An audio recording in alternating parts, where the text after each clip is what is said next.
ভয় পাওয়ার কোনো কারণ নাই। আল্লাহু ওয়ালিয়্যুল্লাযীনা আমানু, কোরআন মাজিদ আল্লাহ বলছেন যারা মুমিন হয় আল্লাহ তাদের বন্ধু হয়ে যায়। কোরআন মাজিদ আল্লাহ তাআলা বলেছেন যারা মুমিন, মুমিনদের বিপদের সময় মুমিনদেরকে সাহায্য করার দায়িত্ব আল্লাহ নিজ হাতে তুলে নেন। সুতরাং আল্লাহর মতো বন্ধু থাকতে, আল্লাহর মতো সাহায্যকারী থাকতে কখনো মুমিনরা হতাশ হওয়া যাবে না। হতাশ হইতে মানা করছে কে? ইয়েস, ওয়ালা তাহিনু ওয়ালা তাহজানু ওয়া আনতুমুল আ'লাউনা ইন কুনতুম মুমিনিন। তোমরা হতাশ হইও না, তোমরা দুশ্চিন্তা করো না, তোমরাই বিজয়ী হবে যদি মুমিন হতে পারো। সুবহানাল্লাহ। وَكَانَ حَقًّا عَلَيْنَا نَصْرُ الْمُؤْمِنِينَ। আল্লাহর কেমনে বুঝাইতো, কত সুন্দর করে আল্লাহ বলে দিলেন মুমিন যদি হও মুমিনদেরকে সাহায্য করা আমি আল্লাহর দায়িত্ব। তবে আল্লাহর একটা সুন্নাহ আছে, নীতি আছে, নিয়ম আছে। নিয়মটা হলো আল্লাহর সাহায্য সেখানে শুরু হয়, মুমিনদের চেষ্টা যেখানে শেষ হয়। ইব্রাহিম নবীকে আল্লাহ সাহায্য করছে আগুনে পড়ার পরে। মূসা নবীকে 12টা রাস্তা সাগরে বানাইছে সাগরের তীরে পৌঁছার পরে। ইউসুফ নবীর দরজা আল্লাহ জুলাইখার লাগানো দরজা খুলে দিছে দৌড়াতে দৌড়াতে দরজা পর্যন্ত যাওয়ার পরে। নবী মুহাম্মদ সাল্লাল্লাহু আলাইহি ওয়াসাল্লামের জন্য বদরের দিন 5000 ফেরেশতা পাঠাইছে বদরের মাঠে যাওয়ার পরে। ইন তানসুরুল্লাহা ইয়ানসুরকুম। কোরআনের বক্তব্য হলো আল্লাহর সাহায্য যদি পেতে চাও তোমরা আগে আগাও। তোমরা যদি আল্লাহর দ্বীনকে সহযোগিতা করার জন্য বের হও তাহলে আল্লাহ কয় আমি আল্লাহর দায়িত্ব হয়ে আমি সাহায্য শুরু করি। বাংলাদেশে আলেম ওলামা আমরা এখনো সাহায্য পাই নাই। এখনো আমরা ঝুঁকি নিয়ে চলি, টেনশন নিয়ে চলি, কখন কি হয়ে যায় বলা যায় না। আমরা সাহায্য না পাওয়া প্রমাণ করে আমাদের চেষ্টা এখনো শেষ হয় নাই। সুতরাং মাঠ ছেড়ে দেয়া যাবে না, আল্লাহর জমিনে তার দিন কায়েমের চেষ্টা চালায়া যেতেই হবে। আর আমাদের সাহায্য আল্লাহ তাআলার পক্ষ থেকে আসবে যখন আল্লাহ দেখবেন আমার বান্দাদের চেষ্টা শেষ হয়েছে। চেষ্টা শেষ হওয়ার আগে সাহায্য পাওয়ার সম্ভাবনা কম, তাই চেষ্টা চালাতেই। এখন যাদের ভালো লাগবে না তারা থেমে যান, থেমে গেলে জাহান্নাম। আর যারা চান যে না আমরা জান্নাতে যেতে চাই, আপনাকে জান্নাতের পথে দৌড়াতে হবে। দৌড়াতে যাইয়া দিনের বিজয় খাদিজা দেখে মরে নাই, সুমাইয়া দেখে মরে নাই, দিনের বিজয় আমির হামজা দেখে মরে নাই। এমনও তো হতে পারে আপনার শাহাদাতের পরে দিনের বিজয় হবে।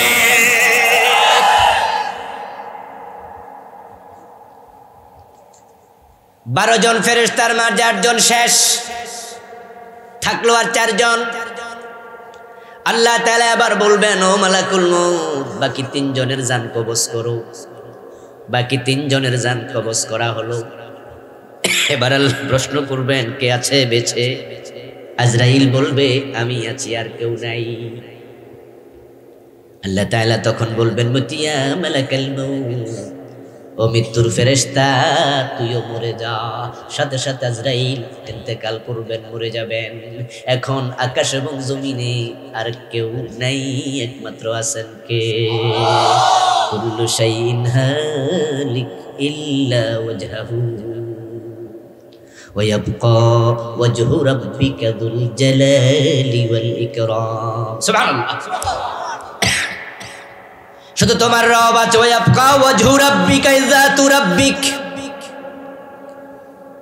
তোমার রব, শুধু তোমার রবের সত্তা, তোমার রব বেঁচে আছে আর কেউ নাই। ওয়াল আউয়াল ওয়াল আখির ওয়াল যাহির ওয়াল বাতিন। তিনি অনাদি, তিনি অনন্ত, তিনি ছিলেন, তিনি আছেন, একমাত্র তিনি থাকবেন, কেউ নাই।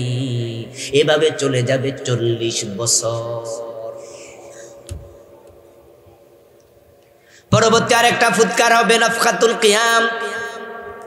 তাফসীরে জালালাইন পড়ে বলেন বাইনান নাফখাতাইনি 40 সানা। পরবর্তী ফুৎকার এবং এই ফুৎকারের মাঝখানে 40 বছর পৃথিবীতে কিছু নাই, কোনো মাখলুক নাই, কোনো আওয়াজ নাই, বাতাস নাই, আওয়াজ করার মতো কেউ নাই, কোনো মাখলুক নাই, শুধু আল্লাহ আছেন, শুধু আল্লাহ। এক সময় তিনি ছিলেন, কিয়ামতের সময়ও তিনি থাকবেন, পরে আবার নতুন করে তিনি মাখলুক বানাবেন। তিনি হযরত ইসরাফিল আলাইহিস সালামকে প্রথম আবার বানাবেন, বানাইয়া সিংহাটা আবার বানাইয়া তার মুখে দেবেন, বলবেন ইসরাফিল এবার সিংহায় আর একটা ফুৎকার করো, আওয়াজ দিয়া পড়েন সুবহানাল্লাহ। ثم نفخ فيه أخرى فإذا هم قيام ينظرون। আল্লাহ বলেন ইসরাফিল এবার সিংহায় ফু দেবে, সিংহায় ফু দেওয়ার সাথে সাথে আদম থেকে কিয়ামত পর্যন্ত, প্রলয় পর্যন্ত যত মানুষ দুনিয়া আসছে সবগুলো মানুষ কবর থেকে উঠে দাঁড়াইয়া যাবে। এটার নাম নাফখাতুল কিয়াম। ফাইদা হুম কিয়ামুন ইয়ানজুরুন। তারা দাঁড়াবে, দাঁড়াইয়া তারা এরকম করে দিক সেদিক তাকাবে। নতুন এক জায়গা, আগে তো এমন জায়গা দেখি নাই। আকাশ নাই, জমিন নাই, পাহাড় নাই, পর্বত নাই, গাছ নাই, পালা নাই, কিছু নাই। কবর থেকে উঠেছে, নতুন এক দৃশ্য তারা চোখে দেখছে। হফাতান ওয়া উরাতান ওয়া গুরলা। কারো গায়ে জামা নাই, কারো খতনা নাই, পায়ে আপনার পায়ে জুতা নাই, মাথায় টুপি নাই, একবারে মায়ের পেটের বাচ্চার মতো মানুষগুলো কবর থেকে উঠে দাঁড়াবে। ইয়াসলাউনাহা ইয়াউমাদ্দিন ওয়া মা হুম আনহা বিগাইবিন। একজনও সেদিন গায়েব থাকতে পারবে না, পালাতে পারবে না, পলানোর কোনো সুযোগ নেই। ফাঁকিবাজি যত আছে এখানে করো, সেখানে ফাঁকিবাজির কোনো রাস্তা। তাই সাবধানে ফাঁকিবাজি করিও, উঠতে হবে তোমাকে। সব মানুষ হাজির। এবার একটু নিজেরে নিজে প্রশ্ন করুন তো, তাদের মাঝে আপনি আছেন না নাই? উঠতে হবে আপনাকে। কবর থেকে মানুষগুলো যখন উঠে দাঁড়াবে, ওয়াইদাল কুবুরু বুসিরাত আলিমাত নাফসুম মা কদ্দামাত ওয়া আখারাত। কবর ফেটে যাবে, কবর থেকে তোমাকে দাঁড় করানো হবে, সেখান থেকে তোমাকে তোলা হবে। মিনহা খালাকনাকুম ওয়া ফিহা নুঈদুকুম ওয়া মিনহা নুখরিজুকুম তারাতান উখরা। এই জমিন থেকে তোমাকে বানানো হয়েছে, জমিনে আবার তোমাকে গেঁথে দেয়া হয়েছে, তারপর জমিন থেকে তোমাকে আবার তোলা হবে। মানুষগুলো উঠবে, 3 ভাগে বিভক্ত হবে। قال النبي صلى الله عليه وسلم يحشر الناس يوم القيامة 3 أصناف صنفا مشاة وصنفا ركبانا وصنفا على وجوههم। মানুষগুলো 3 দলে বিভক্ত হবে। মানুষগুলো এক দল কবর থেকে উঠে দাঁড়াবে, দাঁড়ানোর সাথে সাথে অদৃশ্য একটি শক্তি তাকে ধাক্কা মারবে, ফোর্স করবে, সামনে যা, সামনে যা। তখন হেঁটে হেঁটে উলঙ্গ তারা হাসরের ময়দানের দিকে যাবে। আল্লাহ হাসরের ময়দানটা তামা দিয়া বানায়া রেডি করে রাখছে। তারা সবগুলো মানুষ চারিদিক থেকে আপনারা যারা মক্কায় গেছেন, মক্কায় যখন আজান হয় তখন মক্কা ঘরের চারিদিক থেকে মানুষ ঢোকে, ঠিক না? চারিদিক থেকে আসে। মদিনায় যখন আজান হয় দেখবেন যে চারিদিক থেকে মানুষ আসতেছে। নির্ধারিত একটা জায়গা মক্কা। 1 রাকাত নামাজের মূল্য 1 লাখ রাকাত। সুবহানাল্লাহ। মদিনায় 1 রাকাত 1000 রাকাত। 50,000-এর রওয়ায়াত আছে, সেটা দুর্বল। 1000-এরটা সহিহ। মক্কারটা 1 লক্ষ। তাই সবাই সওয়াবের জন্য দৌড়াচ্ছে, চারিদিক থেকে মানুষ আসতেছে। ঠিক যখন ইসরাফিল সিংহায় ফু দেবে, কিছু মানুষ পৃথিবীর চারিদিক থেকে অদৃশ্য শক্তির ফোর্সের কারণে হেঁটে হেঁটে তারা হাসরের ময়দানের দিকে যেতে থাকবে। ওরা হলো পদাতিক বাহিনী। ওয়াসিনফান রুকবানার একদল বড় সৌভাগ্যবান মানুষ, যারা কবর থেকে উঠবে, উঠে দেখবে কবরের পাড়ে জান্নাতের গাড়ি দাঁড়ায় আছে।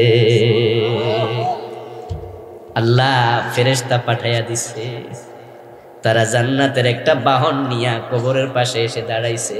কবর থেকে উঠবে, তার গায়ের মাঝে ফুলের পাপড়ি ছিটায় দেবে, গলার মাঝে জান্নাতি ফুলের মালা দেবে, আহলান সাহলান মারহাবা ইস্তেকবাল জানাবে, শুভেচ্ছার স্বাগতম তাকে বলবে, অতি আদর করে যত্ন করে জান্নাতের গাড়িতে উঠাবে। ওই গাড়িটা চলতে চলতে আরশে আজিমের নিচে গিয়ে থামবে।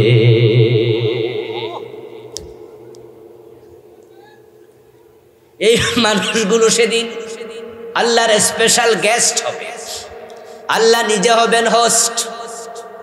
সেদিন আল্লাহ নিজে মেহমানদারি করাবেন, তাদের ইজ্জত দেবেন, সম্মান করবেন। قال النبي صلى الله عليه وسلم سبعة يظلهم الله في ظله يوم لا ظل إلا ظله। সেদিন আল্লাহর আরশের ছায়া ছাড়া কোনো ছায়া নাই। আল্লাহ তাআলা নিজে সেদিন ওই 7 গ্রুপ মানুষকে ছায়ার ব্যবস্থা করবেন। 7 ধরনের মানুষ, এ নিয়ে আলাদা আলোচনা করতে হবে, আজকের দিকে যাব না। 7 গ্রুপ মানুষ বড় সৌভাগ্যবান। 7টা চরিত্র অর্জন করুন, আর সে আজিমের নিচে বসার সুযোগ আপনার আমারও হবে ইনশাআল্লাহ। যারা আরশের নিচে গেল তারা সেখানে 5-7 মিনিট সময় থাকবে মাত্র,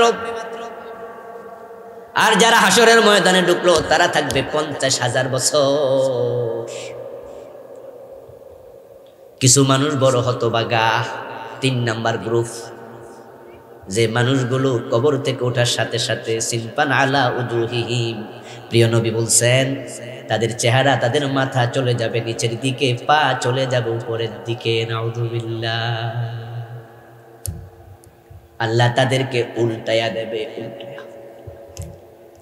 দুনিয়াতে কোরআন হাদিসের সাথে তাল মিলায়া চলে না, বরং উল্টা উল্টা চলে, এমন কিছু লোক আছে না নাই? আল্লাহ কয় 50, 60, 70, 80 বছর উল্টা চলছো, ঠিক আছে, আমিও তোমার কবর থেকে উল্টায়া তুলে ছাড়বো। আল্লাহ কয় চোর ধরে হাত কাটো, আপনারা কন্যা। আল্লাহ কয় ডাকাত ধরে শুলে দাও, আপনারা কন্যা। আল্লাহ কয় জেনা করলে পাথর মারো, অবিবাহিত হলে 100 বেত লাগাও, আপনারা আইন বানাইছেন না, জেলে দাও। আল্লাহ তাআলা রাসূল বলে মদ পান করলে 80 বেত লাগাও, আপনারা আইন বানাইছেন উল্টা, গরিবের ছেলে মদ খাইলে জেলে দাও, ধনীর ছেলে 5 স্টার হোটেলে খাইলে তারে সেলুট দাও। ওর কোনো বিচার টিচার নাই, দরকারই নাই। আল্লাহ বলছেন ইল হুকমু ইল্লা লিল্লাহ, আমি আইন বানাইছি, আমি আইনের মালিক, আমার আইন ছাড়া কারো আইন চলবে না। আলা লাহুল খালকু ওয়াল আমরু, আমার আল্লাহ কই সৃষ্টি যার আইন চলবে শুধুই তার। আর আপনারা ব্রিটিশ আইন বানায়া, নিজের আইন বানায়া দেশ চালাচ্ছেন, উল্টা চলছেন। অপেক্ষা করুন, কবর থেকে উঠলে আল্লাহ আপনাকে উল্টায়া ছাড়বে, পলানোর জায়গা নাই। ইন্না রাব্বাকা লাবিল মিরসাদ। ও নবী, যারা উল্টা চলে তাদেরকে শুনাইয়া দেন, তোমার রব ঘাটিতে অপেক্ষা করছে, যাইবার জায়গা নেই। মন মতো চলছেন, মন মতো চালাচ্ছেন, জুলুম করছেন, অত্যাচার করছেন, ক্ষমতার বাহুদুরি দেখাচ্ছেন, দেখান। আমার আল্লাহর নাম সাব্বার, তিনি দারুণ ধৈর্যশীল। তাই ফেরাউনের মতো জালেমের জুলুম আল্লাহ অনেকদিন সহ্য করছে, তারপরে পানিতে ডুবাইছে। নমরুদের মতো জালেমের জুলুম আল্লাহ অনেকদিন সহ্য করছে, তারপরে জুতার বাড়ি খাওয়াইছে। আল্লাহর ধৈর্য আছে অনেক, তাই মনে যা চা তাই করুন। যেমন এভাবে ছোটকালে আমরা যখন ঘুড়ি উড়াইতাম, তখন ঘুড়িটা আকাশের দিকে ছেড়ে দিতাম, ঘুড়ি আকাশ উইরা মাথা নাড়তো, আর আমরা নিচ থেকে বলতাম মাথা নাড়, অসুবিধা নাই, টেনশন নাই, কারণ নাটাই কার হাতে। ঘুড়ি যতই মাথা নাড়ুক, উপরে উঠুক, রশি আরো ঢিল দেই, যা যা যা। ওয়ায়ামুদ্দুহুম ফি তুগয়ানিহিম ইয়ামাহুন, এই কথাটা আল্লাহ কোরআনে কয়। যারা সীমা লঙ্ঘন করে আল্লাহ রশিতে ঢিল দেয়, কয় দেখি কত করতে পারস কর। ইয়ামুদ্দুহুম, তিনি লম্বা বানায়া দেয়, ফি তুগয়ানিহিম, তাদের সীমা লঙ্ঘনে, ইয়ামাহুন, এক পর্যায়ে তারা কিং কর্তব্য বিমূঢ় হয়ে যায়। অন্যায় করতে করতে পরে কইতে বাধ্য হয়, বেশি কইরা লাইছি রে। আমার প্রিয় ভাই, উল্টে দেবে আল্লাহ। তবে এখানে মজার একটা বিষয় হলো, তারা কিন্তু মাথার উপরে হাঁটবে না, হাঁটবে মুখের উপরে। আল্লাহ মাথাটা নিচে দিছে, পাটা উল্টাইয়া দিছে, কিন্তু মাথার উপরে হাঁটাবে না, মুখটা বাঁকা করে চেহারার উপরে হাঁটাবে। ওয়াসিনফান আলা উজুহিহিম, উজুহুন শব্দটা ওয়াজহুন শব্দের বহুবচন, চেহারার উপরে হাঁটবে। কারণ যত অপরাধ মানুষ করে অধিকাংশ করে তাদের মুখ দিয়া। হারাম খায় কি দিয়া? জোরে বলুন। গীবত করে কি দিয়া? মিথ্যা বলে কি দিয়া? চগলখড়ি করে কি দিয়া? বড় বড় আলেমের বিরুদ্ধে আদালতে দাঁড়াইয়া মিথ্যা সাক্ষী দিছে কি দিয়া? দেও দেও, সামনে সময় আছে। এই দিন দিন না আরো দিন, এক মাঘে শীত যায় না রে ভাই। এ মুখ কাজে লাগাইয়া কত রকমের ঝামেলা করছো, কত মানুষের অশান্তি করছো। আল্লাহ মুখের উপরে তোমাকে উল্টাবে, তারপরে ফেরেশতাদেরকে বলবে পিটাও, সামনে যাক। সামনে যেতে থাকবে উল্টায়া, কিন্তু হাসরের ময়দান পর্যন্ত যেতে পারবে না। ইউরাফুল মুজরিমুনা বিসীমাহুম ফায়ুখাযু বিন-নাওয়াসি ওয়াল আকদাম ফাবিআইয়ি আলাই রাব্বিকুমা তুকাজ্জিবান। সূরাতুর রহমানে আল্লাহ বলেন, তাদেরকে দেখেই ফেরেশতারা চিনে ফেলবে এগুলো অপরাধী। তখন কপালের চুলে ধরবে, পায়ের গোড়ায় ধরবে, মেরুদণ্ডের হাড্ডিটা ভেঙে উল্টা করে ফুটবলের মতো বানাবে। আল্লাহ বলবেন লা নুকিমু লাহুম ইয়াউমাল কিয়ামাতি ওয়াজনা। হইয়া অহংকারী হইয়া জুলুম করো না, ক্ষমতাওয়ালা হইয়া অহংকারী হইয়া জুলুম করো না। কারণ টাকা ক্ষমতা আজ আছে কাল নাই। আল্লাহ যদি ধরে জাহান্নামে ফেলে দেয়, ওই জীবনের শুরু আছে, আর কোনোদিন শেষ নেই। যারা আরশে আজিমের নিচে বসে আছে, রাসূলুল্লাহ সাল্লাল্লাহু আলাইহি ওয়াসাল্লাম বলেন তাদের হবে হিসাবে ইয়াসিন। আল্লাহ ডান হাতে আমলনামা দিয়ে দেবে। এক ওয়াক্ত ফরজ নামাজ পড়তে যতক্ষণ সময় লাগে, 4-5 মিনিট, 7 মিনিট, 10 মিনিট, এর ভিতর আল্লাহ তাদের আমলনামার দিকে একবার তাকাবেন। ফায়ানজুরা ফি কিতাবিহি ফায়াতাজাওয়াজ আনহু। পড়তেও বলবেন না, খুলতেও বলবেন না, শুধু আমলনামাটার দিকে তাকাই আল্লাহ বলবেন যা যাও, তোমাকে জান্নাত দিয়ে দিলাম, তোমার হিসাবের দরকার নাই, বিনা হিসাবে জান্নাতি।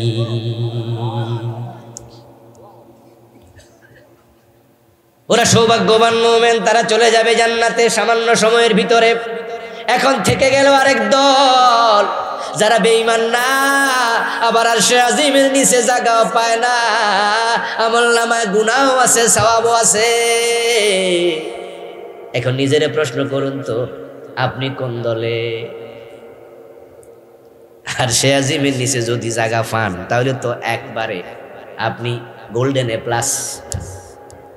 এখন গোল্ডেন এ প্লাস পাওয়ার জন্য ছাত্ররা যেমন পরিশ্রম করে, আখেরাতে গোল্ডেন এ প্লাস পাওয়ার জন্য আমাদেরও আল্লাহর পথে পরিশ্রম করা দরকার আছে না নাই? সেটা করতে হবে। আর যারা উল্টা চলে, আমরা তাদের দলে থাকবো না, না হয়তো আল্লাহ উল্টায়া দেবে, বিনা হিসাবে দোজক, উপায় নাই। এই জন্য কোরআনে যা আছে এটা শিখবেন, জানবেন, মানবেন, উল্টা চলবেন না। আমরা পেট থেকে, মায়ের পেট থেকে আসার সময় কোনো দলের কর্মী হয়েছি? আসার সময় কোনো দলীয় পরিচয় ছিল? আমরা পরে দুনিয়ার স্বার্থে দল করি, স্বার্থে আঘাত লাগলে এই দল থেকে ওই দলে যোগ দেই, এমন আছে না?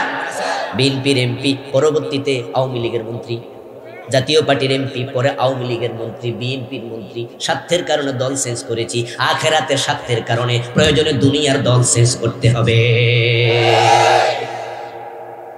যা আখেরাতকে প্রাধান্য দেয়, কোরআনের সাথে মিলাবে। আমার দলের চিন্তা কোরআনের সাথে মিলে, যদি মিলে আলহামদুলিল্লাহ, মিলে না এই দল তালাক। যদি আপনি না পারেন তাহলে কিন্তু আপনি উল্টানোর জন্য, উল্টে যাওয়ার জন্য রেডি থাকেন, আল্লাহ উল্টায় দেবে। যদি উল্টাতে না চান তাহলে কোরআনের সাথে মিলেন, মিলেন। এক বেটা বউ নিয়ে শ্বশুর বাড়ি থেকে আসতেছে, সাঁকো পার হওয়া লাগে, নিচে আছে একবারে স্রোতস্বিনী নদী। সাঁকো মানি তো বোঝার কথা না, বাঁশের হাক্কা নাকি? বাঁশের ফুল, ফুল, বাঁশের ফল। নদী এলাকার মানুষ আপনারা বেশি চিনবেন। একটা বাঁশ দিয়া, দুটা বাঁশ দিয়া, তারপরে এভাবে দিয়া না, এর উপরে মানুষ পারাপার হয়, নিচে স্রোতস্বিনী নদী। বউটা পা পিছলে পড়ে গেছে। যে বাচ্চা বউ পা পিছলে পড়ে গেছে, স্বামী সামনে সামনে হাঁটতেছে, বউ পিছনে পিছনে আইতেছে। স্বামী নদীর ওই পারে যাইয়া তারপরে পিছনে ফিরে দেখে বউ নাই। স্বামী কয় কই গেলা? কেউ একজন চিৎকার দিয়া কয় আরে বউ তো ভইরা গেছে মিয়া, তুমি তো তাকাও নাই। এখন বেটা এবার নদীর স্রোত যেদিকে, ওই দিকে বউ খুঁজতে যায় না, উল্টার দিকে দৌড় মারছে। তখন ওই লোক কয় আরে বউ খোঁজেন? কয় হ্যাঁ। ওই দিকে যান কেন? আমার বউ আজীবন উল্টাই চলছে, এই জন্য এখন ওই দিকে যাওয়ার সম্ভাবনাই বেশি। এই জন্য আমি বউ খুঁজতেছি উল্টা জায়গায়। আমার বন্ধু, যার আমল যেমন তার হাসর হবে ঠিক তেমন। ওয়ালা ইউজলামুনা ফাতিলা, যত সামান্য পরিমাণ জুলুম তোমাদের উপর করা হবে না। তুমি যা করছো তোমাকে তাই দেয়া হবে। ওয়া কুল্লা শাইইন আহসাইনাহু কিতাবা, তুমি যত কথা বলছো আমি সব কথা লিখেছি, যত কাজ করেছো সব কাজ আমি লিখেছি। তো দুনিয়ায় তুমি যে মিছিল করছো, মিটিং করছো, ওই মিছিলে যাইয়া নারে তাকবীর আল্লাহু আকবার কয়বার কইছো এটাও আমি লিখছি। এমন দল করছো যে দলে তাকবীর দেয়াই যায় না, এমন দল করছেন যে দলের মিটিং এ নারে তাকবীর বলার সিস্টেমই নাই, আল্লাহু আকবার কওয়ার সিস্টেমই নাই। হম্মাম কাদের চৌধুরী, সালাউদ্দিন কাদের চৌধুরী ছেলে সিটাঙ্গে এক মিটিং এ নারে তাকবীর কইছে, পরে দেখিয়ে নিয়ে দৌড়াদৌড়ি শুরু। সাংবাদিকরা কয় বিতর্কিত স্লোগান দিছে, নাউজুবিল্লাহ, আল্লাহু আকবার কোন দলের স্লোগান না, এটা সকল মুসলমানের স্লোগান, ঠিক না? জন্মের পরে কানে আওয়াজ কি? আল্লাহু আকবার আজান। আবার যখন তুমি মরে যাইবা, তোমার জানাজার নামাজ সামনে দাঁড় করায় লাশ, সেখানেও বলা হবে আল্লাহু আকবার।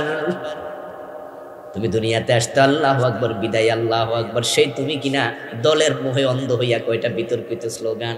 তারপরে এক নেতার কাছে সাংবাদিক গেল, এক মেয়ে সাংবাদিক যাই বলতেছে যে হুম্মাম কাদের তো নারে তাকবীর আল্লাহু আকবার কইছে, কই এটা তার ব্যাপার, এটা আমরা দলের ব্যাপার না। আস্তাগফিরুল্লাহ, যেই দল করলে নারে তাকবীর বলা যায় না, ওই দল করলে আল্লাহ তোরে উল্টায়া ছাড়বে, তোর উপায় নাই। উল্টা হওয়ার জন্য রেডি থাকো।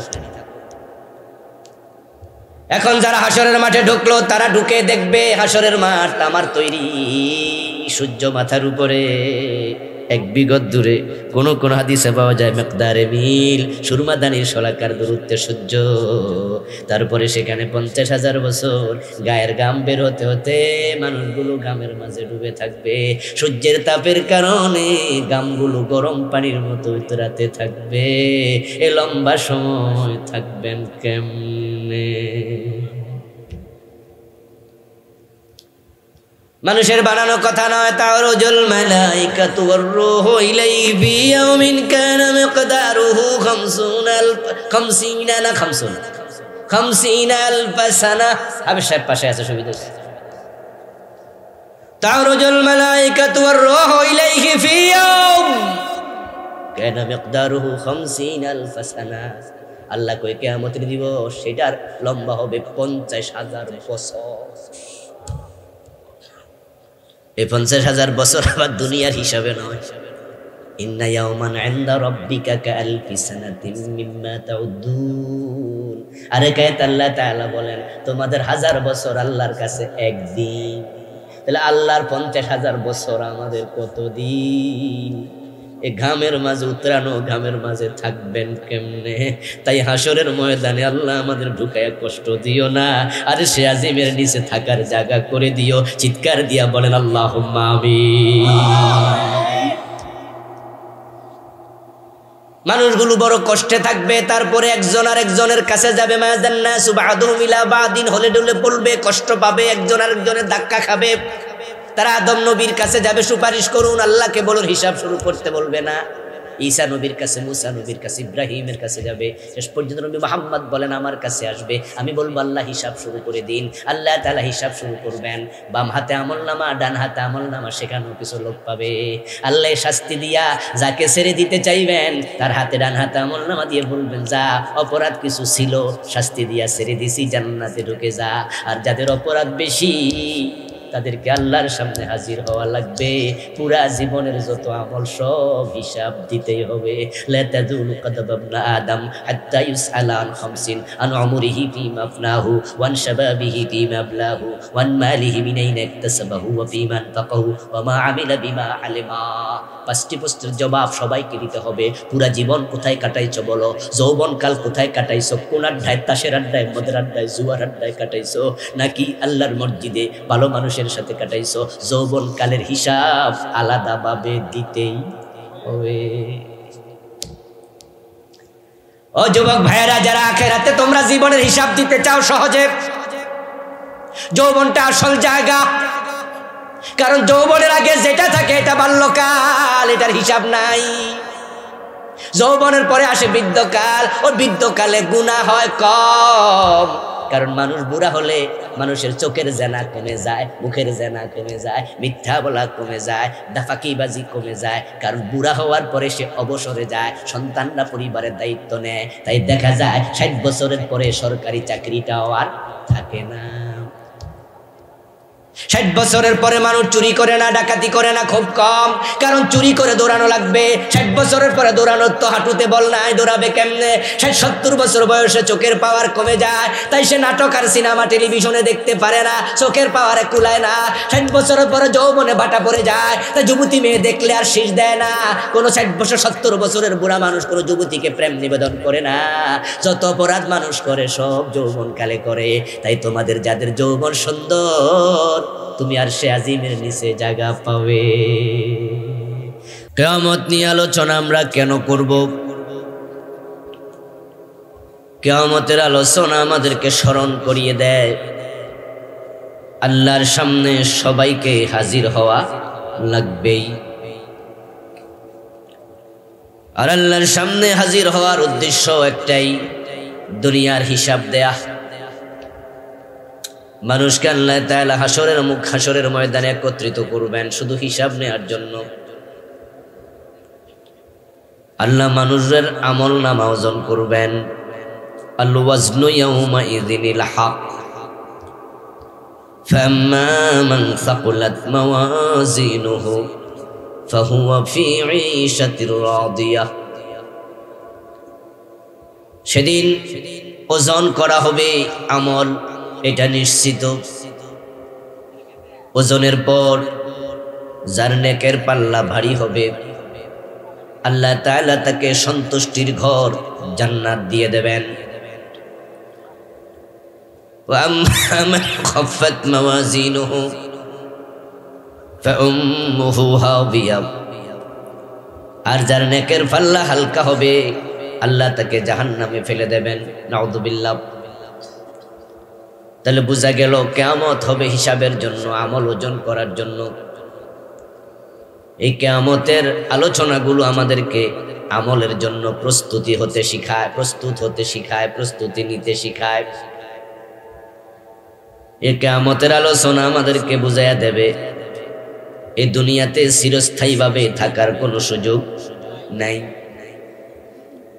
আপনি আর আমি থাকবো কেমনে? এই দুনিয়াটাই তো এক সময় থাকবে না।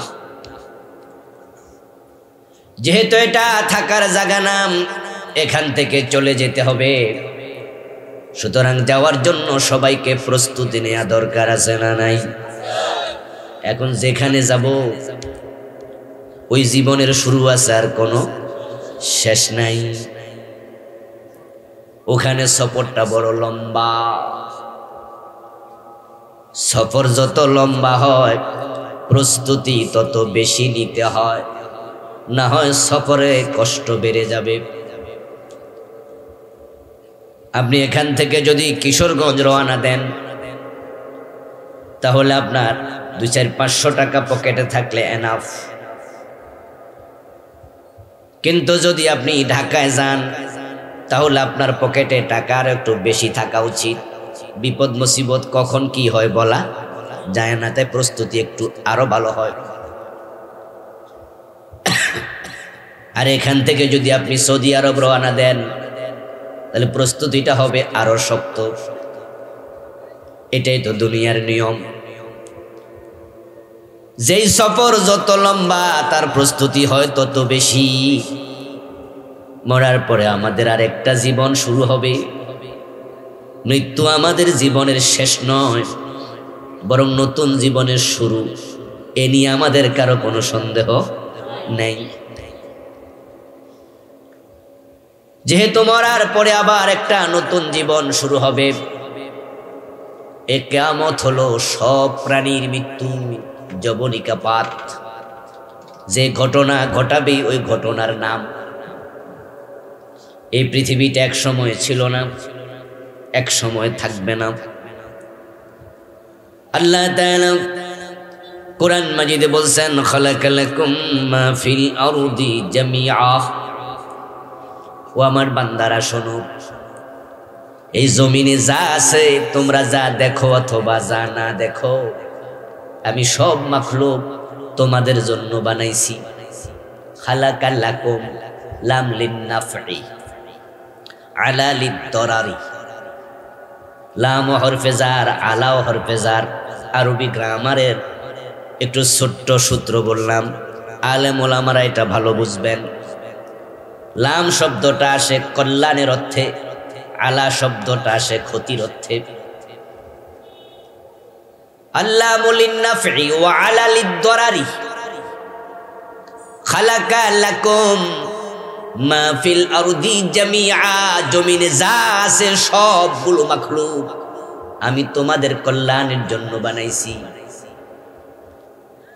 তাহলে বোঝা গেল আসমানে জমিন এবং তার মধ্যস্থিত যত মাখলুক আছে আল্লাহ এটা আমাদের কল্যাণের জন্য বানাইছে। ওয়ামা খালাকতুল জিন্না ওয়াল ইনসা ইল্লা লিয়াবুদুন। ও মানুষেরা শোনো, আর তোমাদেরকে আমি আমার ইবাদতের জন্য বানাইছি। তাহলে তামাম মাখলুক বানাইছি তোমাদের জন্য, আর তোমাদেরকে বানাইছি আমি আল্লাহর ইবাদতের জন্য। যতদিন পর্যন্ত আল্লাহর এই জমিনে আল্লাহর বান্দারা আল্লাহর ইবাদত করতে থাকবে, ততদিন তামাম মাখলুকাত এই মানুষগুলোর সেবা করতেই থাকবে। কিন্তু একটা দিন আসবে যেদিন আল্লাহর ইবাদত করার মতো একটা মানুষও আর থাকবে না। আর আল্লাহ তাআলা যখন তাকায়া দেখবেন জমিনে তার মুমিন বান্দা নাই, ইবাদতকারী নাই, আল্লাহ বলার মতো কেউ নাই, তখন আল্লাহ বলবেন, যেহেতু আমার ইবাদতকারী নাই, আসমান জমিনের কোনো প্রয়োজন আর নেই। তখন তিনি আকাশ এবং জমিনকে একটা ধাক্কা দেবেন। ওই ধাক্কায় তিনি মেসাকার করে ফেলবেন। এটার নামই হলো কিয়ামত। এই কিয়ামত হবে তখন আল্লাহর জমিনে আল্লাহর ইবাদতকারী থাকবে না। যখন সহিহ মুসলিম আসছে, ক্বালান নবী সাল্লাল্লাহু আলাইহি ওয়াসাল্লাম, লা তাকুমুস সাআতু ওয়ালা আহাদিন ইয়াকুলু আল্লাহ আল্লাহ। জমিনে আল্লাহ আল্লাহ বলার মতো একজন মানুষও যদি থাকে, কিয়ামত হবে না।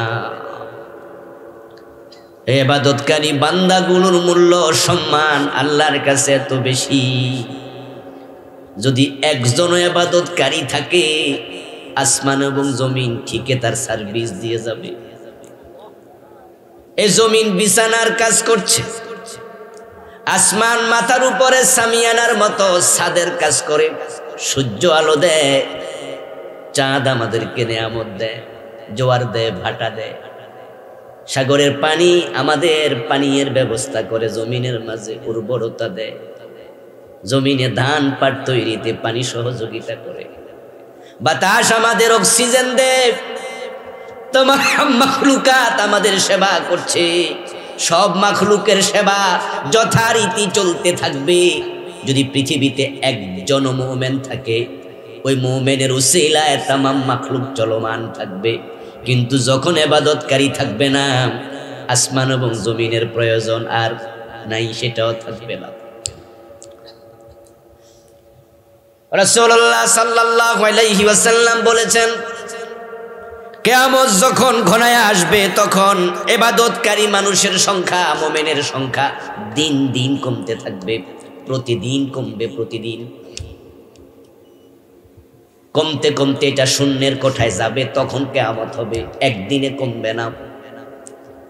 قال النبي صلى الله عليه وسلم تكون بين الساعة فتن كقطع الليل المظلم يصبح فيها الرجل مؤمنا فيمسي كافرا ويمسي مؤمنا فيصبح كافرا।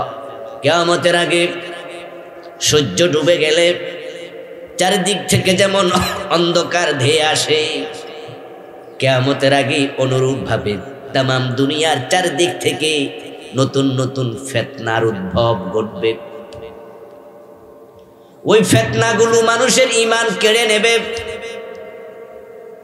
পশ্চিম দিক থেকে একটা ফিতনা বের হলো, ওই ফিতনায় লাখ লাখ মানুষ ঈমান হারালো। পূর্ব দিক থেকে আর একটা ফিতনা বের হলো, লাখ লাখ মানুষ ঈমান হারালো।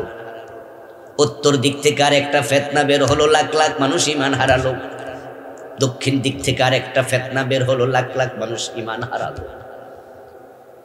ওই ফিতনার যুগে মানুষগুলো সকাল বেলায় মুমিন থাকবে, সন্ধ্যা বেলায় কাফের হয়ে যাবে।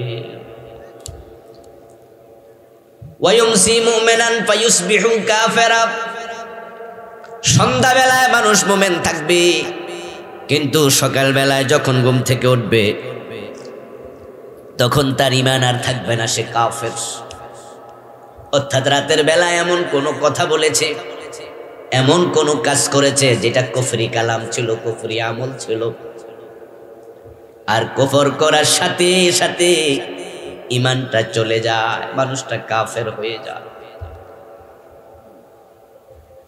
قال النبي صلى الله عليه وسلم يأتي على الناس زمان يجتمعون في المساجد ليس فيهم مؤمنون। এমন জামানা আসবে আস্তে আস্তে করে কিয়ামতের আগে, মানুষগুলো মসজিদে জামাতের সাথে নামাজ পড়বে কিন্তু একটারও ঈমান থাকবে না। ইমাম সাহেবও বেঈমান, অথচ নামাজের ইমামতি করতেছে। মুয়াজ্জিন বেঈমান, অথচ সে আজানে কামত দিচ্ছে। খাদেম সাহেব বেঈমান, মসজিদ ধোয়া মোছা করেছে। মুসল্লি সব বেঈমান, ইমামের পিছনে দাঁড়ায়া নামাজ পড়েছে। লাইসা ফীহিম মুমিন, একটারও ঈমান থাকবে না, এমন একটা জামানা আসবে।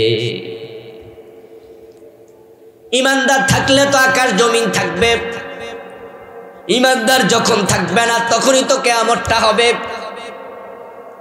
আর কিয়ামত হঠাৎ করে ঈমানদার শূন্য হওয়ার কারণে হবে না, ধীরে ধীরে ঈমানদার কমবে, মানুষ নতুন নতুন ফিতনায় জড়িত হবে, ঈমান হারাবে। আজকে আমার আলোচ্য বিষয় সে ফিতনাটা নয়, তাই সেদিকে কথা হবে কম।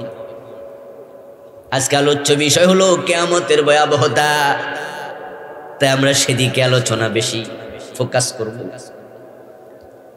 ফিতনা যখন আসবে ঈমানদার তখন কমবে। ইদানিং কালে আমাদের দেশেও কিছু ফিতনা এসেছে, যে ফিতনাগুলো 10 বছর 20 বছর আগে ছিল না। নতুন নতুন ফিতনা, নতুন নতুন ঈমান হারার কারণ ঘটাবে। এই যে কাদিয়ানি নামে একটা ফিতনা, আজ থেকে 300 বছর আগে এটা ছিলই না। আজকে যত কাদিয়ানি আছে সবগুলো কাদিয়ানি কাফের, কিন্তু আজ থেকে 300 বছর আগে কাদিয়ানি নামে কোনো ফিতনাই ছিল না, ফেরকা ছিল না, দল ছিল না। কারণ গোলাম আহমদ কাদিয়ান, ওর জন্ম 1835 সালে, 1835 সাল, এখন চলছে 2023। তাহলে 2023 থেকে 1835 বাদ দিলে পাবেন 200 বছর। তাহলে যেই ফিতনা কাদিয়ানি আজকে কয়েক লাখ লোক কাদিয়ানি, সবগুলো কাফের। অথচ যদি এই ফিতনাটা না থাকতো, এই মানুষগুলো মুমিন থাকতো। এই ফিতনার কারণে এই লোকগুলো ঈমান শেষ। ধর্ম যার যার, উৎসব সবার, এমন একটা জঘন্য স্লোগান বাংলাদেশে আছে না নাই? আজ থেকে 10 বছর পিছনে যান, এই স্লোগানটা ছিল না। এটা একটা নতুন ফিতনা। হিন্দুদের দুর্গা পূজা আসলে এই স্লোগানটা বাংলাদেশে শোনা যায়, ঠিক না? এই স্লোগানের কারণে লাখ লাখ আল্লাহর বান্দার ঈমান শেষ। এটা কুফরি কালাম। ধর্ম যার যার, উৎসব সবার, এটা হলো কুফরি কালাম। এবার আমার সাথে বলুন তো এটা কি? সবাই বলুন কি? কুফরি কালাম উচ্চারণ করলে কি ঈমান থাকে? থাকে না। প্রশ্ন হলো এটা কেন কুফরি কালাম? উত্তর হলো এটা আল্লাহর কোরআনের সম্পূর্ণ উল্টা স্লোগান। আর কোরআনের সাথে যদি কারো কথা কারো কাজ দ্বন্দ্ব তৈরি করে, তখন তার ঈমানটা আর থাকে না।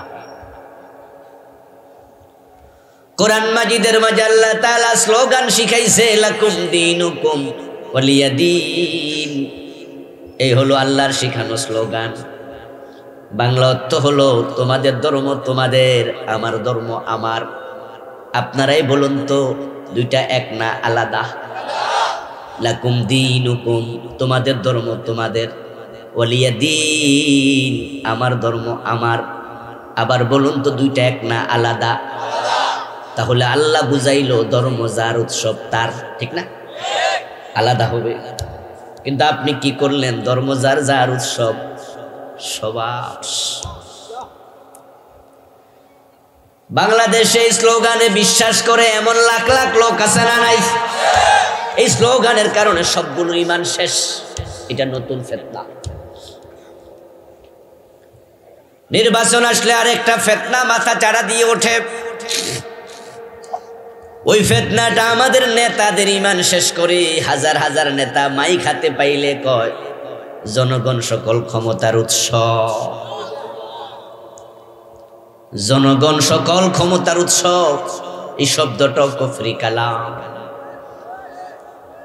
আল্লাহর কোরআনে আল্লাহ তাআলা বলছেন, আন্নাল কুওয়াতা লিল্লাহি জামিআ, সকল ক্ষমতার উৎস হলেন আল্লাহ। ক্ষমতার মালিক কে? জোরে বলুন, ক্ষমতা দেয় কে? কুলিল্লাহুম্মা মালিকাল মুলকি তুতিল মুলকা মান তাশা।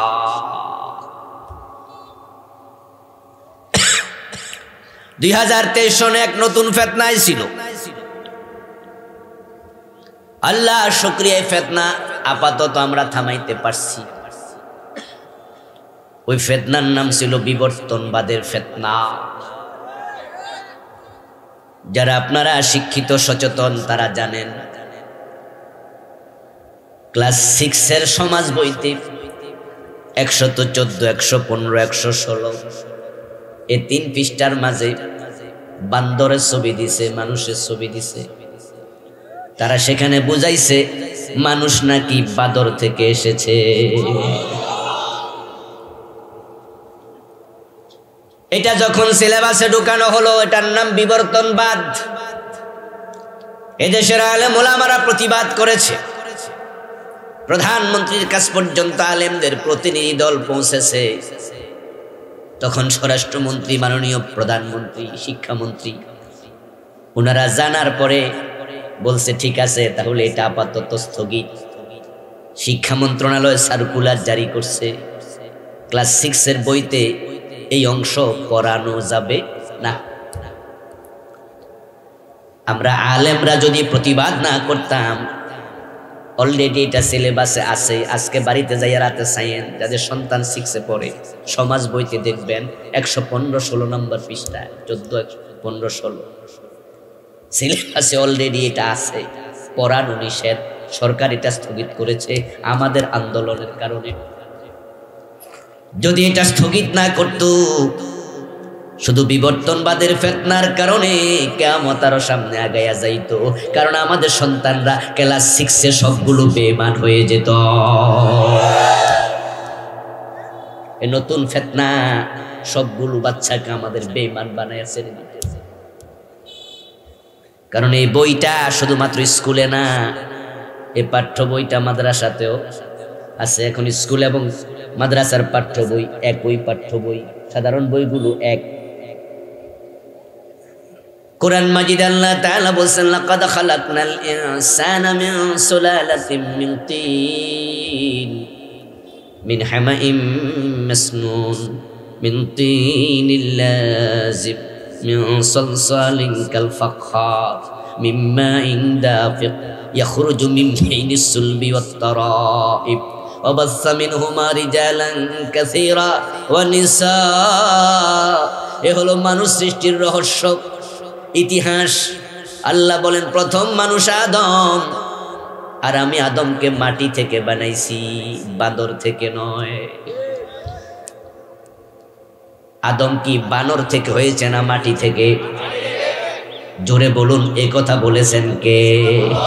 তো যিনি বানাইছে উনি কয় আমি মাটি থেকে বানাইছি, আর মিস্টার ডারউইন কয় না বান্দর থেকে হয়েছে। আস্তাগফিরুল্লাহ। রাসূলুল্লাহ সাল্লাল্লাহু আলাইহি ওয়াসাল্লাম আমাদেরকে মানুষ সৃষ্টির ইতিহাস শোনান। পৃথিবীর জমিনের পৃষ্ঠদেশ থেকে আল্লাহ তাআলা ফেরেশতা দিয়া মাটি সংগ্রহ করাইছে, তারপরে ৬০ গজ লম্বা করে আদমকে মাটি দিয়া ডিরেক্ট বানাইছে। তারপরে মাটির দেহের মাঝে আল্লাহ রূহ ফুঁকে দিল। রূহটা দেহে ঢোকার সাথে সাথে ওই মাটির দেহ গোস্ত এবং রক্তের দেহতে পরিণত হয়ে গেল এক মুহূর্তের ভিতরে। আদম নবী শোয়া অবস্থায় ছিলেন। রাসূলুল্লাহ বলেন তিনি এবার শোয়া থেকে উঠে দাঁড়ালেন, দাঁড়াইয়া তিনি একটা হাসি দিলেন। হাসি দেওয়ার পরে নিজে স্বগতোক্তি করলেন। উনার মুখ থেকে বের হওয়া প্রথম শব্দটাই ছিল আলহামদুলিল্লাহ। আল্লাহ আদম আলাইহিস সালামকে জান্নাতে রাখলেন। এবার জান্নাতে ওনার বাম পাজরের হাড্ডি থেকে মা হাওয়াকে বানালেন। এবার বাবা আদম মা হাওয়াকে দুনিয়ায় পাঠালেন। তারপর তাদের মধ্য থেকে কোটি কোটি মানুষ দুনিয়ায় ছড়াইয়া দিছে। শুরু হয়েছে মাটি থেকে, তারপরে আমরা পর্যায়ক্রমে অবস্থায় এসেছি। এইখানে বান্দর ঢুকলো কোন জায়গা দিয়া? এখানে বান্দর প্রবেশের কোনো ফাঁক ফুকুর আছে নাকি? তাহলে রাসূল বলল কি, আল্লাহ বলল কি, আর তোমরা সিলেবাসে ঢুকাইলা কি? যদি কেউ বিশ্বাস করে মানুষ বান্দর থেকে এসেছে, কোরআনের এই সবগুলো আয়াত স্বীকার করবে, সাথে সাথে ঈমান শেষ। এটা কুফর। ও প্রিয় ভাইয়েরা, যদি এটা সিলেবাসে থেকে যেত তাহলে আমাদের বাচ্চারা ক্লাস 6-এ এটা পড়তো, তাদের বইতে টিচাররা পড়াইতো।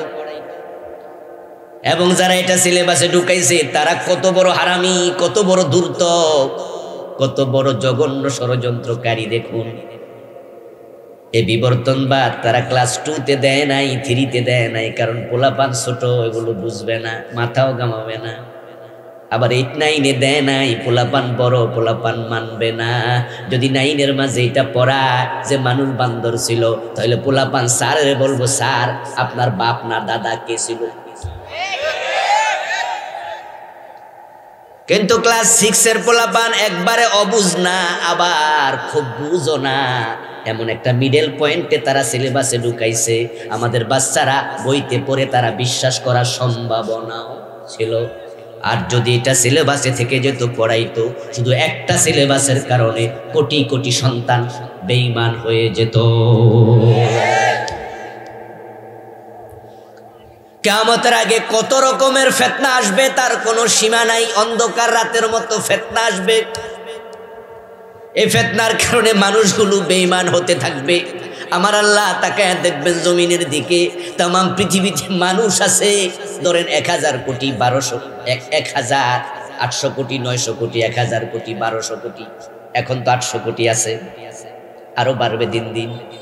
কিন্তু আল্লাহ তাকায় দেখবেন তাম মানবতার মাঝে ঈমানওয়ালা আছে মাত্র কয়েক হাজার, আর সবগুলো বেঈমান।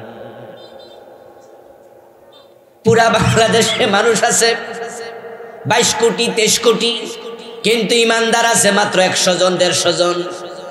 সৌদি আরবে মানুষ আছে 8 কোটি 9 কোটি, ইমানদার আছে 200 জন 300 জন।